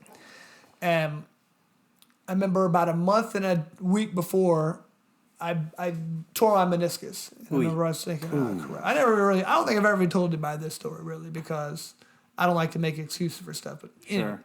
So I went to the doctor, and I was like, I didn't know I tore it. It was swollen real big. I said, you need to drain my knee. I got a fight coming. And he's like, well, you tore your meniscus. So yeah, how do you know? You haven't even done the MRI. He's like, could you glue it? He was like, he was like, well, I'm pretty sure you did. I said, well, can you drain it? He goes, I'll drain it, but then we'll get you an MRI. He drained it. He did an MRI the next day, right back big. I said, damn, I think he's right. So he said, you didn't tear it. This doctor is right. He said, yeah. How do you know? He didn't lie to me. He said, you tore it. He said, let's do surgery. I said, no, I got to fight. He said, I'll do real minor. We'll just cut out 20%. We'll get it ready for the fight. I said, all right. So how far out is this? A month and a day before I had surgery. So a month and a day before my fight. There goes your cardio.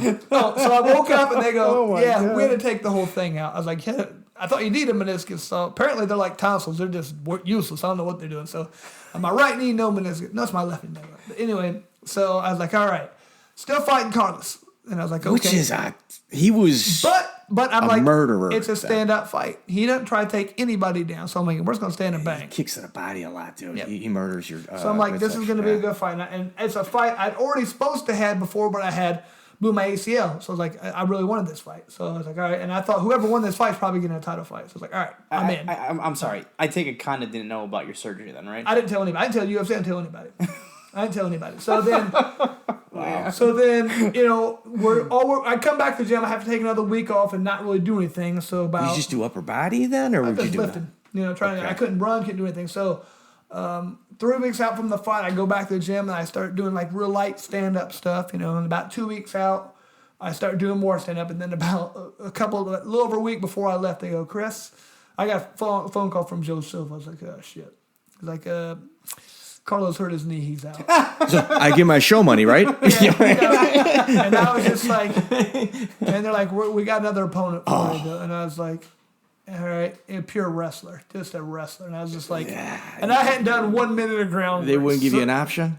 I didn't tell him that I hurt, because I didn't want to afterwards. But you try to get like a same style, though, I know, but they said it was all they could do on with a week's notice. Who was it? Brian Ebersol. Dude, Ebersol's one of those guys, man. He's a rider, and I knew, and I was like, as soon as they said, I was like, man, it's gonna be a tough. I was like, I don't know what I'm gonna do. It's gonna be a tough fight, but I don't, in my head, I have like not a sickness, but I can't turn down a fight. Like I feel like if I want to be the best guy, if I want to be the best guy in the world, to be able to beat anybody, no matter what, and yeah, but I mean, I was already set up, I was already fired, and I was like, man, I can't after this. Like, well, I had knee surgery too. Why didn't you tell me before that? And I was like, I didn't want to, so I just said, forget it, I'll do it. So I went there and I won the first round, lost the next two because I was out of gas. The thing with Ebersol is there's like an old boxing guy, turn of the century boxing guy, the real McCoy. And it was just, is this him or is this his friend showing up doing a dive? Because when he shows up, he's a world beater, but when he shows up for a payday, he comes in and just lays down. Ebersol, I think, is the modern day version of that. So my point of telling you that whole story was like after that fight, I remember I went home and I was like, look, I lost. I was like, man, I lost 1 4 rounds near a title. I was like, forget it. So I was like, my knee, I got to rehab it a little bit. So that was the first time ever. I took about 3 weeks off and I started going to rehab, and I just didn't go to the gym afterwards. So I went to my kids' soccer games, my basketball games, my kids' gymnastics and cheerleading and stuff. And I remember after that, I got a phone call, and Joe's like, hey, we want you to fight, Dan Hardy in the main event. And I was like, all right, and I remember I went to the gym the next day. I started to go, and that was the first time ever I felt guilty. Because I had been to my kids' things, and I started feeling like people would be like, "Well, Chris, what are you doing here?" I remember feeling like the shame that I wasn't really being a good dad. So I remember started like a incredible level of shame was coming over me when I started going back to the gym, because like at least before I didn't know. Like now I'd been caught in this same routine every day of doing this stuff, and now all of a sudden I started feeling guilty. It was the first time it ever happened. And I was just like, I didn't feel good at the gym that day. And I remember I came home and I was just I went and talked to my wife, and we were just like, I was like, I can't do it like this anymore. So we said, this is going to be my last fight. And that gave me the freedom. She's like, you're going to win your last fight. So it's like, I'm going to give everything I can because this is my last fight. Did your kids show up? Oh, my kids came to the fight. Did they come to all your fights? No, they never came to hardly any of them. But so after that, I felt like I could go to the gym real hard and do whatever because I was like, I got to win this fight. And so that's kind of how it worked out. I was able to go there. And it was an upset, man. Well, and like the beauty of it was people were kind of pissing me off because they're like, oh, man, he's really good on his feet. You better try to take him down. I'm like, well, my top liver? I have some pro box. I'm not taking him down. I've got a few fights here. Have you seen me trying to take anybody down? I'm not taking him down. So that was a good thing, as I felt like I was able to beat him on my feet for the first, almost whole 3 rounds. And he shoots in on me. At the end of the 3rd round, I choked him and got a fight of the night and the sub of the night. That's it was cool. Awesome. Yeah, I think that's the way to ride out, too. And not a lot of people can do that. Well, and like I said, I'd already wrote my letter. I handed it to him at the weigh-ins, saying, I'm done. I appreciate what you've done for me, but I got to be around my family. And so you want to win your last fight, but you already laid it out there. I didn't know if I was going to, and I was glad it ended like that, so it was nice. That's you know what, though? You set it in stone, and that was it. So, Chris, outside of your MMA career and stuff like that, what are you doing now business-wise? Why don't we talk about that? That's kind of why you're here. So. Yeah. Man, I got a lot going on. I did a couple bare-knuckle fights. Been doing some commentary for the BKFC, which is really, man, it's funny. I remember I was watching on the internet. I'm looking through some stuff, and I see Joe Riggs' bare-knuckle fight. I said, what the hell's wrong with Joe? I said, this dude's an idiot. What's wrong? And I watched. I was like, I'm going to watch this. And after about a round and a half, I go, okay, I think I'm going to do this one time. I'm going to do it once. I'm going to get a hold of Joe and see how I get a hold of these people. And yeah, you got in Europe. You went out to Europe for Jim Freeman Dove, and went over in Europe and then went. But like I hadn't fought in like 6 years. It took me a while to knock the rust off, and I got it, And then I come back here and I try to get it legalized in Indiana. They laugh at me pretty much. And never going to. Joanna Holland's actually a fan of it too, though. Oh, it wasn't her. She definitely wanted it to happen. It was the legality team part, and they're like, yeah. I remember this direct quote, Chris. Indiana doesn't want to be the first state to do anything. I was like, okay, so you know what? And I think we can both agree in a testosterone driven sport. When you have a woman that's in charge of the athletic commission, a lot of times people will just kind of she's on it. She's good. Dude, she's amazing. She's great. She's one of the best. One of the best I've ever dealt with. Yeah. Her and Brian Dunn probably be the two best. Yeah, I've never dealt with him, but he's a fighter, so he gets it more than most. Okay. Yeah, where's he at? He's in Nebraska. He's in commission. Isn't Guy Mezger doing something with the commission of Texas? I don't know. Is he? I hope so. We need fighters in there because they understand it a lot more. But Joanna's understanding of the fight game and gray areas is like none I've ever dealt with. Yeah. Yeah, I mean, just a brilliant fight mind. However, she still has the legality portion. She can't do what she wants. Yeah. She has, so they said no, and eventually Wyoming said yes, and they asked me if I'd do some around here. So I had a couple with the BKFC. I had 2 fights with those guys in. And Paulie Malignaggi was like, and he didn't know what he was talking about. I thought you did a great job, man. No, I appreciate it. Thanks. Yeah. Was there ever talk about you and Joe Riggs going at it? Well, they did fight. Joe... Not in bare knuckle. Oh, in bare knuckle. Right. Oh, okay, yeah. Well, first of all, he's a different weight class than me. But they asked us if we'd fight each other. We're like, hell no, man. We've already done that. We're buddies. There's enough people to fight. We're not fighting each other, man. I like Joe too much anyway. We already did that. Man, that's cool. But your fight in Mexico, he was screaming from the ring. Oh man, yeah, he's. I could hear him. And I'm sitting next to him, and he's just like, man. I hate watching this guy fight. We're real good friends. It was like I was talking to your wife. It really hurts me that he's in there. I'm like, well, he's been in there a few times. I think you can handle himself. Yeah, no, he's a good dude. One of my good buddies. So besides that, but I got something called the B2 Fight Series that I've been working with quite a bit. Hey, there we go. Finally got it up there. So B2 Digital. Loving it, man. Loving it. I mean, and this is an idea kind of that's been around for a long time, but it's never been able to come to fruition. Palmer and I used to talk about this in 2006, 2007. And it's a great idea, but back then nobody really had the means to do it. Yeah. And basically what it is a minor league for a feeder system. Feeder system, exactly. Which is necessary.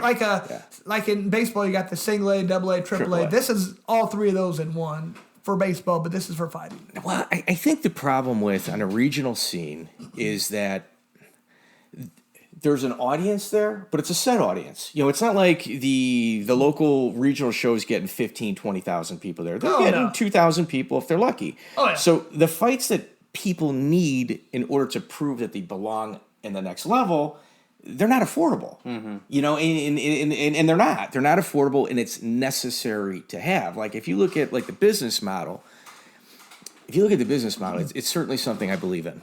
For sure. And Chris got me involved a few months ago. I met him in Biloxi, and we had talked about it, and signed me right up. He introduced me to Greg Bell, who's in charge over there, and it's a business model that's necessary that I absolutely believe in. Me too, because like I said, it seemed for years. All the UFC especially, they were almost punishing the feeder systems. Like they would sue them for using a cage, and they were just always against them. Like they cherry pick. What are you doing? They cherry pick. I had Josh Shockley on one of my cards. Yeah. The UFC wanted him, and it's just like, well, if I refuse a guy his dream, which is to fight in the UFC, I look like a jerk. For sure. Which we just saw with King of the Cage. Yeah. And then if they take them from me, well, that's a monster ticket seller around here. I got to fill that spot and sell those tickets, and I can't do that. The right thing to do would be for the UFC to say, hey, man, here's the contract. We'll fill the spot for you. We even pay for the opponent to fight. They'll fill that spot, but they don't do that. Yeah. But boxing does. Yeah. Because you can't kill the roots of a tree. You Right. know, at some point you got to say, hey, man, we got to water the roots. They've been doing that for years, and It's not a healthy business model. no, you got to help the people who are trying to get you there, and that's what this is. We're trying to get amateurs, we're trying to get low-level pros, and we're trying to get AAA pros who can go next fight in the UFC. What's the business model right now for the UFC? Are they just calling up like gym coaches? Nah, they look at records and gyms. Yep. Yeah, a lot of it is gyms, like I said, the big gyms. Respectfully so. Because there's about 5 gyms that they can just, they can call. There's always going to have good guys, up and coming, hungry guys who are going to be good from there. Okay. Well, here's the thing. There's coaches, and then there's poachers. For sure. A lot of these big gyms, they're poachers. Yeah. Yeah, they're taking the guys from the Midwest or wherever who have done well, and then they're getting their guys to come out there. And Faraz Zahabi, love the guy. I don't know how many Canadians Brilliant are in mind. his gym that are fighting in the UFC. I think the overwhelming majority are people that travel, and respectfully so. The guy's a brilliant mind. Yeah, brilliant MMA mind. But look where you're at. Like, you got brought up from your first fight all the way to your last. You were a coached fighter. Sure. That's more difficult than poaching. 100%. And that's why that's what I was talking about earlier when I was talking about Keith them saying, Chris, we're not driving this till the wheels fall off. They had a vested interest in me as a person, and I trust them and they trusted me.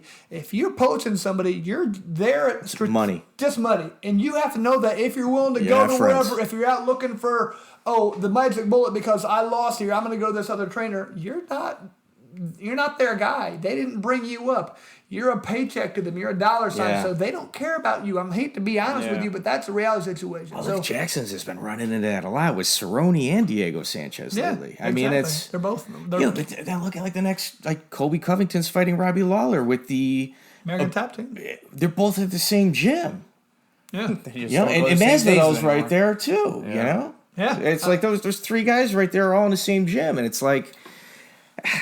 It's a difficult situation, but I'm glad at least they're fighting each other. Yeah. But there certainly seems there could be a conflict of interest. I don't know. Well, and that's what you're saying. We're getting into this place where there's like 5 or 8 mega gyms where that's what we're talking about, And it'd be nice if You it could got to be procure more, other talent. It'd be more equally distributed, and that's what we're trying to do here. Because think about it. Where in the Midwest are people able to come up and really do too much at the next level? There's not a lot of big hubs, but if we can start putting on more legitimate fights here and With maybe, a ranking system, a Exactly. legit ranking system, a traveling belt. exactly, which is what B2's trying to develop. Yeah, it's going to happen. It's just taking. Well, it's a slow rollout. You got to crawl before you can run. You know what I mean? Yeah, it's a slow rollout, and It's like a great concept. dude, it's a phenomenal. It's really the only thing. If you're a promoter, you're dying on the vine right now. You're just waiting for your audience to disappear, and hey, man, it was a nice shot. It's over. And that's the reality. Unless you got something like B2 Digital backing you up or a money guy, but what money people know how to make? They wouldn't even. There's no money to be made. They don't get anything back from it. You know what I mean? Like if you're a money guy, you better just like the sport, and this is your philanthropy to help grow the sport. You're And a that's car not, dealership, or you sell houses. You hope to sell 1 or 2 houses to the people in the audience, but at the end of the day, you're dying on the vine. Exactly. You need.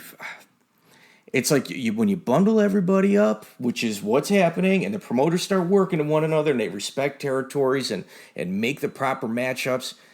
Only good things can come out about it. 100%. And I think, like we talk about, it's been tried before, but those people ran it like a bunch of ass clowns. Well, even like the IFL, for instance. It's kind of like a bastardized version of it. To a certain degree, it's not what it is, but at the end of the day, it's kind of run in that manner. If all it needs is just a little bit of tweaking, some love, understanding of people that are from the sport, and you can't miss.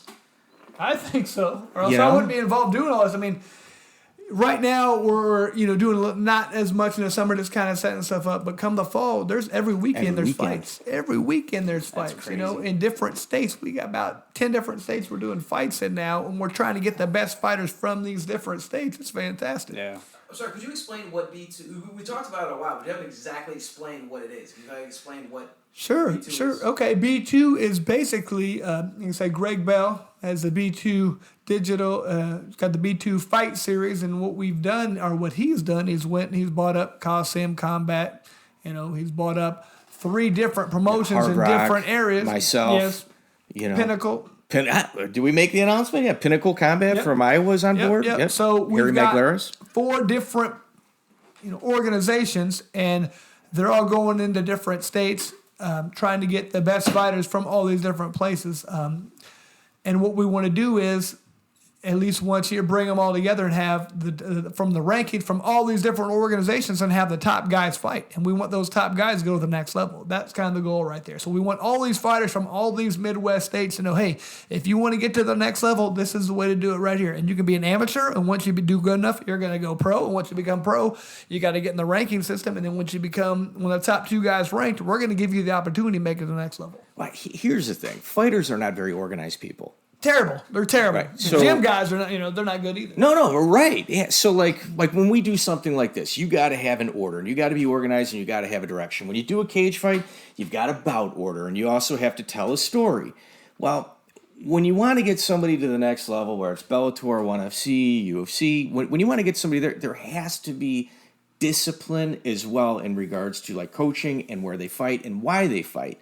Like if you're a gym and you put guys on cards where the cards only have amateurs on it, they never do a pro event, you're wasting your time. If you don't have a pro event, you're not even a real organization, and you shouldn't be sending any guys there, and that's a fact, and people aren't talking about that, but that's reality.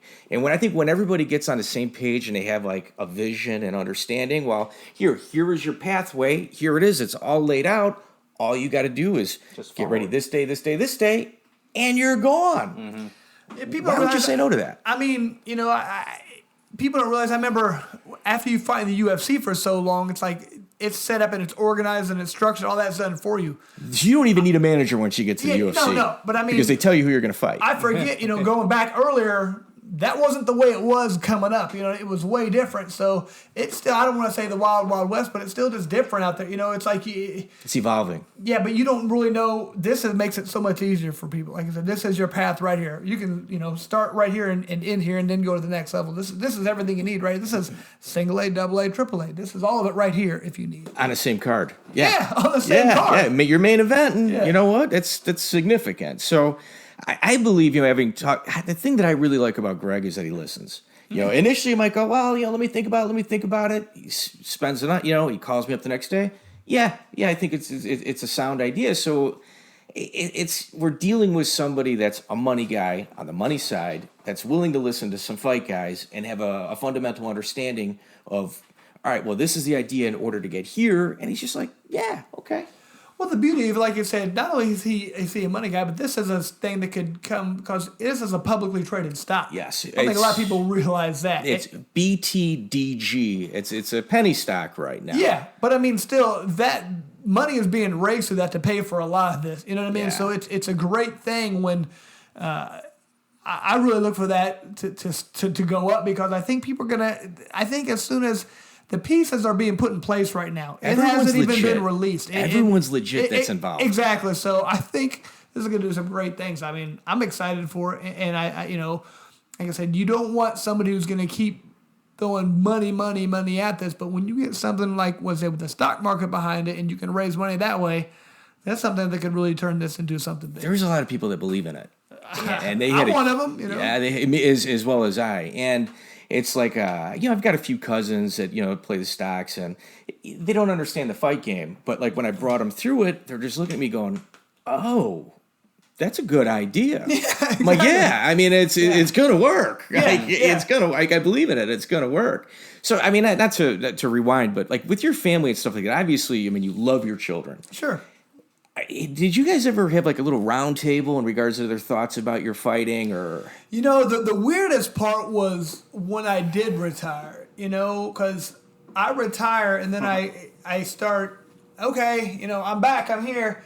And I had kids in high school. They weren't just like, I didn't just jump right back into the mix. Like I didn't miss a beat, it was kind of like, you ain't been around in 10 years. What are you talking about? It's like I wasn't. How hard was they didn't act. I mean, they didn't say that, but that was like the thing. Like that's also the age too, though, man. Well, high school. That too, but I realized like little things my wife had always taken care of. I hadn't taken care of that stuff, so it was just hard for me to like. It took a little adjustment period, and I had to like sit down. I remember saying, "Hey, look, I apologize. I've I try to explain I had to do these things so you could go to gymnastics. The roof over I don't your think head. you understand how much cheerleading costs. $1,500 a month or a year just for your uniforms. You know what I mean? That's not counting your personal, all these different things. Yeah. It was a lot of money to go do that stuff. And Travel, everything. And Mama didn't work, so I was paying for it. And that was what me being gone was. That was my role as a dad. But at the same time, I wish I could have been around to do it, but I couldn't. So I had to explain that to him. Let me like, hey,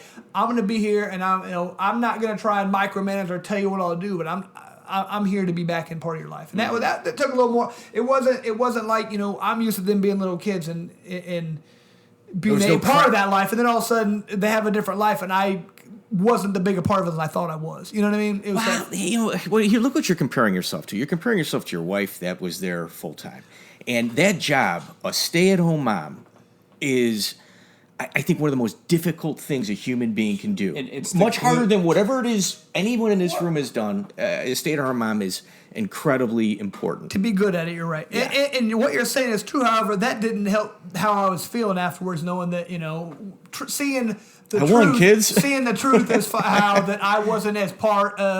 The same reason I was feeling guilty before, because I hadn't been doing what I should have been. And so just kind of the realization that how to work your way back in was a little more difficult than I had anticipated. I guess I hadn't even thought about it. Well, look at the other option, though. Both parents working? No, that was never going to happen. I would never do that. But I mean, like I'm you saying, know what I mean? Like, you guys would both be feeling that same way. I know I did the right thing, but Yeah. it's still. I always tell people this. In some situations, there is no good answer, no great answer. For example, I'm always saying this: if I'm a general and there's a war, and I go, hey, we want to take that hill. If we go straight at it, we're going to lose 100 men, and if we flank it, we're going to lose 50 men. What's the best answer? Lose 50 men. Is that a great? I mean, you're still losing 50 men. That's hard. It's not. There is no great answer. There's Right. the best answer, and I think I did the best answer. But it doesn't mean I didn't get everything I wanted out of it. There's no great answer. that's There's life. only levels of good. You know what I mean? Or bad, however you want to look. I mean, I did the best thing, but it didn't give me. There were still bad things about it. You know what I mean? Yeah. That's the way I see it. Huh. So with your new involvement, like on the administrative side of fighting, is it like kind of changed some of your feelings, or have you always kind of had an I'm always understanding of seeing it? myself as a fighter first. So my first and foremost concern is like I'm trying to take care of them. I'm trying to help them get to where they want, because they're the ones out there, blood, sweat, tears, and doing all that stuff. I want to help them, but at the same time, I'm trying to explain to them from the business aspect of it. You know what I mean? Because I was, a great thing I watched the other day, if you want to look it up, it's when the UFC almost goes out of business back, when they were like 44 million in debt. Did you watch that? They're 44 million in debt. And I remember at this point, this is right before the Ultimate Fighter goes, so probably 2005 or 2004. And I'm one of the guys who's thinking, I deserve more money. I want more money, and they were down 44 million. They can't give me more money. That's a Chris. hard thing to ask for, man. But I mean, but here's the thing. Like, I remember when I fought Robbie Lawler, I thought fight of the night. Was you like $2,000? $2,000. then when I beat Pete Spratt, they come back for Tiki. They go, yeah, $2,000. I go, hold on a second. I just fought for $2,000. They go, yeah, this is what the fight pays, $2,000. I go, I'm not doing it. And they go, okay. And they hung up, and I said, damn. I called him back 5 minutes later. I'll take the fight for $2,000. How about $2,000 and one? Yeah, exactly. But That's my final offer. yeah, and they say no. Okay, $2,000. So I knew, but looking back at it now, I was like, that makes sense. I mean, everybody, all these people, they don't. Just like, I don't want to get too political right here, but this is gonna get weird. With this women's soccer right now, they're saying we deserve more money, and I just saw something. I don't have to look into it to see if it's true, but like the men World Cup soccer makes like 7%. I think I heard. but they bring in like $5 billion. The women's bring in $130 million. Which is still significant. But my point is, if you $5 billion, $130 million, the men are going to make more money. I'm sorry, you can't pay them as much if with all the other costs. I mean, it's the women are getting a bigger percentage of a smaller pie, but that's just like me saying, if I fight at the local show, I should make $20 million or $20,000 bonuses. McGregor just fought Floyd Mayweather. I'm fighting here in Indy. Why? Yeah. I mean, it's the same thing. You don't get the same money out of there. The women aren't getting nearly as much money throughout the world as the men. So I get why but people don't think it's fair. And I want them to all make more money. Me too, But at the end of the day, there's realist. also reality. Yeah, like it's almost like equality of opportunity, which is important. If everyone gets the same opportunity, man, 100%. But equality of outcome, well, how about, well, Chris, you and I are going to fight, and I didn't really put it a day in the gym, but we got to make it a draw because, it's not fair for me. Like, I kind of want to get a win, even though I know you're better than me. It's like equality of outcome is You just, can't do it. that's the participation award type generation type speak. And just the reality of this situation, like I said, we're trying to explain to these guys, who we're putting on these fights for us, we're trying to get to the next level. I'm sorry, we don't have the money to pay you what you deserve. This is what the fight can pay, and Here's we're helping you. opportunity. We're going to give you opportunity. I can't give you the payout that you might deserve, but it's not reality. If we put this on, we're losing money, and we can't continue to be in business. You know what I mean? So trying to explain that to these guys when they see, well, Conor McGregor, I was like, oh, I get that, but maybe when we're trying to help you get to you, we can be Conor McGregor. You gotta have. I kind of had a whole bunch of prior opportunities before, and actually.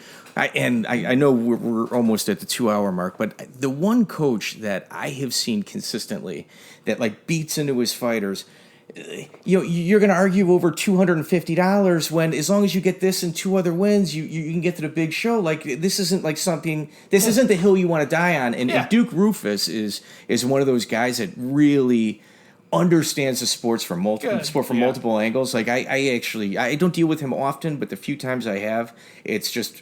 We're speaking the same language. Good, that's important. That's very important. Yeah. Well, that's good, man. And color commentary. I know for the B2 Digital series, you're also doing a little color commentary for it.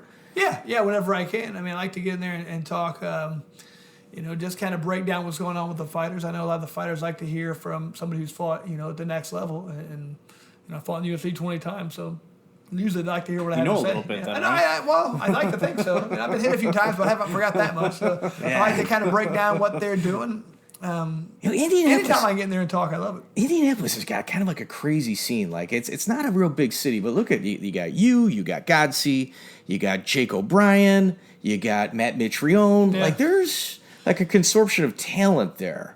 Yeah, it's been we've been pretty fortunate, man.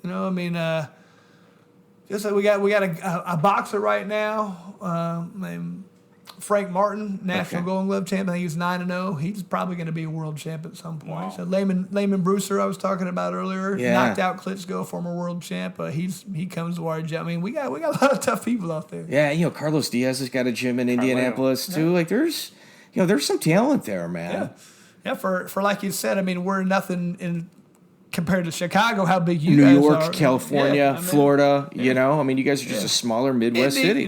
Something is not like the other. Yeah. Northwest Indiana's always had a real good wrestling scene as well. I think that's where a lot of it comes from. Like, Indy's always been like a top-notch like wrestling state. Yeah, but you guys got some tough guys up here on the other side of the state line right there in Indiana. It's amazing just like how the sport has like adapted, like even like wrestling and stuff. Yeah. But Chris, we're 2 hours in, man. So we got to wrap this. Are you serious? Yeah, you got another 2 more in you? Yeah. That flew by. I thought it was like an hour and 15 minutes. Yeah. Well, here, who are you watching in the UFC now? I'm assuming you still watch it. Of course I do, man. Who's your favorites right now? You know what, man? And it's not just because this last fight. I've been saying one guy who I would not want to tangle with right now is Masvidal. That dude is Tony Ferguson a too. Beast. Well, Tony Ferguson. That's who I said for a while. I said if there's one go, I think who could beat Habib, it would be him. 100%. And I'd love to see that fight. And I'm disappointed it didn't happen before, but. You know what else really? Even this last fight, when this is funny. Like I'm still trying to learn as much as I can, and he comes in and with those like straight kicks he was throwing this last fight against Cowboy, way more than normal. And I started doing that a little bit, and it really throws people off. That distancing, it throws off. It doesn't hurt them, but you're kicking them with these little shots in the stomach, and then it opens up your punches. Breathing. Because they're looking at your feet, and these punches are landing. Then I'm just trying to get some other guys. To use that I'm trying to help train right now. So I'm not using that stuff, but I'm trying to work on it so they can learn it. But it works really well. How often are you in the gym still? I try and get in there at least 3 days a week. It just depends when I can. But I try to get in there as much as I can. I mean, I don't feel good if I'm not in there. Like I said, I just had wrist surgery, so I'm not doing as much. I'm kind of gimpy in there, but I can still do some stuff. And I mean, like I said, Tony is definitely one of the guys. So I'm like, man, that dude. When is the last time he lost? It was like 7 years or something like that. Dude's I don't know. Gas tank, man. Yeah, and he just doesn't get tired. So I really like to see him fight again here soon. I think there's so many people who have just like been left out of certain spots, like they were interim title holder, now they don't have anything. What's going on here? Well, how's this possible? I guess unfortunately the reality is UFC's caught in a weird spot right now where it is a sport, but at the same time they're trying to they got these money fight, so. It's not like baseball or something. It's kind of a cross between like one of the baseball and like a boxing. You know what I mean? It's like you're trying to be both. It's weird. Yeah, no, I agree. It's really unprofessional for you to keep asking stuff. No, it's but I gotta know. When he asked you who was the hardest person who ever hit you, you wanted to go to boxing. Yeah. What was the name that jumped into your head? I got hit by a guy in a boxing match named Omar Pittman, and like Omar, I remember I was supposed to. He asked me about who hit me the hardest, and I was in I was boxing. I remember I was the TBA, 2 being outs. I was a guy named Omar Pittman, and it was TBA. And I was like, TBA? I was like, yeah, I'll take that fight. And they're like, all right.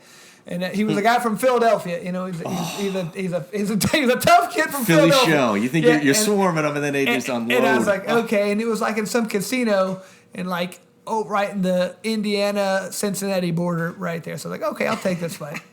And I just was like, okay, this guy looks pretty good, and I'll fight him. And I went out there, and he had like one of the guys, the cut man from the UFC, that Leon, I can't remember the guy's name, real good, cut man. And I saw him, like, oh, these guys look pretty legit. And so I go out you got there, uniforms on. and I was like, I'm having my little shorts. So I was like, okay, I go out there to fight this guy. Like, we were going at it real good. In the first round, like, I'm a straightforward guy, boom, I come, and we bumped heads right there. If you can see that scar. My head's bleeding real bad, and they kind of stop it for a second, and my leg's a little wobbly, and round's over, I go back, and they kind of clean it up, and second round, I'm out there, I'm throwing punches, and next thing I know, I'm on the ground, and I kind of just like, the hell's going on? I look up, and he's like, 3, 4, I was like, oh shit, it's like, kind of get back up, and he said my legs were real wobbly, and he said he stood up and started to throw the towel, and the other coach kind of grabbed him, hold on, let's see how Chris does, and I was wobbly for a second. This guy's trying to knock me out, and I ended up like tying him up and kind of started winning the last part of the round. And then, the next round I came out, and I knew he was better from the outside, so I made it like a dirty, nasty fight. In like right in his chest the whole time, just body punch, uppercut, just beating on his body. And about the 4th or 5th round, I started realizing, hey man, I'm starting to win this fight, and. I ended up knocking him out in the 7th round, just kind of wore him out. And that was definitely one where I talked about, like, I knocked him out of the ring once, and he got back in. Oh, God. And I remember, just with body shots and stuff, and I remember that was one, I knocked him down in the 7th round, and he stood up, and the referee was like, step forward, he just wouldn't move. So I mentally broke that guy. And that was why I talk about that's one of my favorite wins ever, because he hit me hard and ever. Like, that was the only fight I could never really think I probably got a concussion from, because afterwards, if I'd closed my eyes, I'd start to fall down. But but like I won that fight, and that dude just clocked me so good. I remember watching later on ESPN. He was fighting like George Pascal or whatever, really good French guy. And the guy was undefeated. And this Pittman almost knocked him out. He's a very good fighter, and one of my favorite boxing wins, because I had to go through a lot of adversity, got knocked down, and came back to win the fight. Man, you learn a lot about yourself in fights like that's that. That's what I mean. And that's a scary thing, to be honest with you, because I feel like no matter what, I'm not. I'd hurt myself before I would quit, and I know that now. Like, I'd have no problem if something bad happened. I couldn't quit. There's no Palmer way. always said you had a real high pain tolerance. Oh, for sure. And I'm just too stubborn I'm very stubborn. I'm never gonna stop no matter what. And I remember once in the gym, there's this other guy, and we were just sparring, and people keep talking about, like, me and him were just over there sparring. It was like 15 rounds in. Jesus. And Keith was like, stop it, you guys are done. Because we're just like, he kept going. I'm like, I'm not quitting. Yeah. And he was the same way. Saying, like, eventually they stopped us. Angel Manfredi had a few of those. Yeah, you gotta be careful with that. And like I said, I can't back down from fights. I can't stop. I won't stop in a fight. I don't know, have like some kind of sickness, right? I just don't want to do it. I don't know. It's a problem, but it's not. So I think it helped me get to where I am, but I think it can be a good or bad thing. I'd say a good thing. Well, it is good for fighting and stuff. But Yeah, right. That's excellent. Well, Chris, thanks so much, man. Hey, I really appreciate you guys having me on here. It's been a lot of fun. You guys do some great things. Cool. Thanks, brother. Yeah. Be good. Thanks. John, we love combat sports.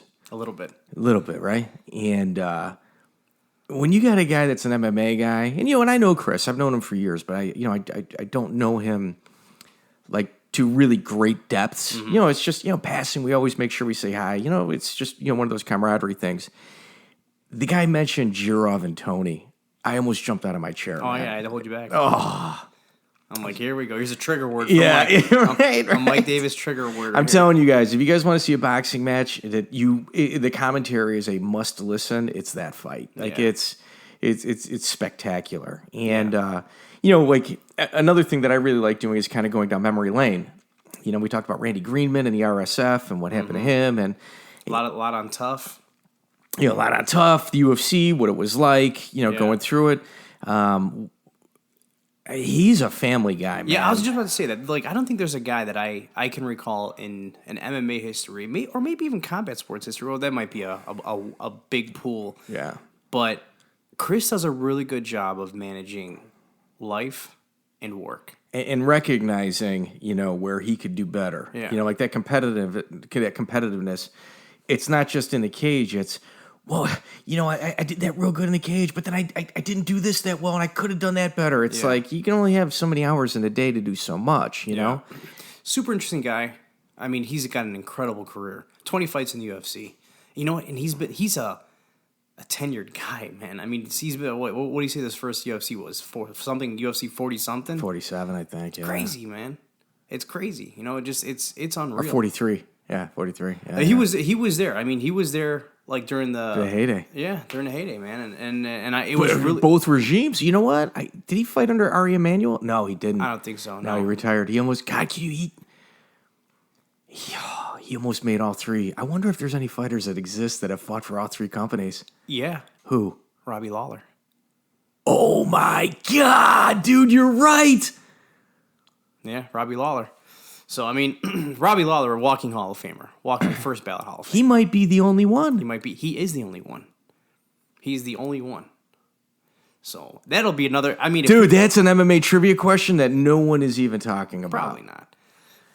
See, this is why we do this podcast, dude. There you go. And do you know how many people really give a shit about that? The nerds. Yeah, Like me. Yeah, it's just maybe Like us. 4 of us, 5. No, but in all honesty, man, real cool guy to have in here, and I was so appreciative that he Drove came all in the way to Indianapolis. Yeah. From Indianapolis to come sit down with just us. to say hi. Just to say hi, man. And Heading back in the morning. Yeah, and he's got a bright future ahead of him still, even after his combat sports career. His competitiveness is coming out in other avenues. I know, and it's never gonna go away. Guys like that, they never lose that spark. They never do. Yeah, it's impressive. Very, very impressive. Yeah. Impressive is his career, and you guys heard it in the podcast episode. All different things that he's gone through. His time in the TUF house, dealing with Matt Serra, like all that stuff was very interesting to me. Like I got like real close to him. Like when he started talking TUF, I'm like, Yeah, we did a lot of listening. Yeah, it was cool, man. It was really cool. And you know what? This is not the last time that you've heard Chris Lytle on the show. I think there might be a few things in the works featuring Chris. The MMA world, everybody kind of knows each other. And a couple months ago, he reached out to me. He's like, hey, man, dude, I really want your opinion on something. And we went through it and, essentially talked me into signing up with B2 Digital. And since then, and we've kind of gone back and forth, and we've got like a real good feel for one another. Our relationship is going to continue to grow, and whether it's coming to my events, sitting in here with us, we're going to kind of figure out something with Chris, and it's him too. Him like, hey man, we got to figure this out. Oh yeah. So yeah, good guy to have on board too. When you got to stack the deck, that's certainly a card you want in your hand. Yeah, for sure.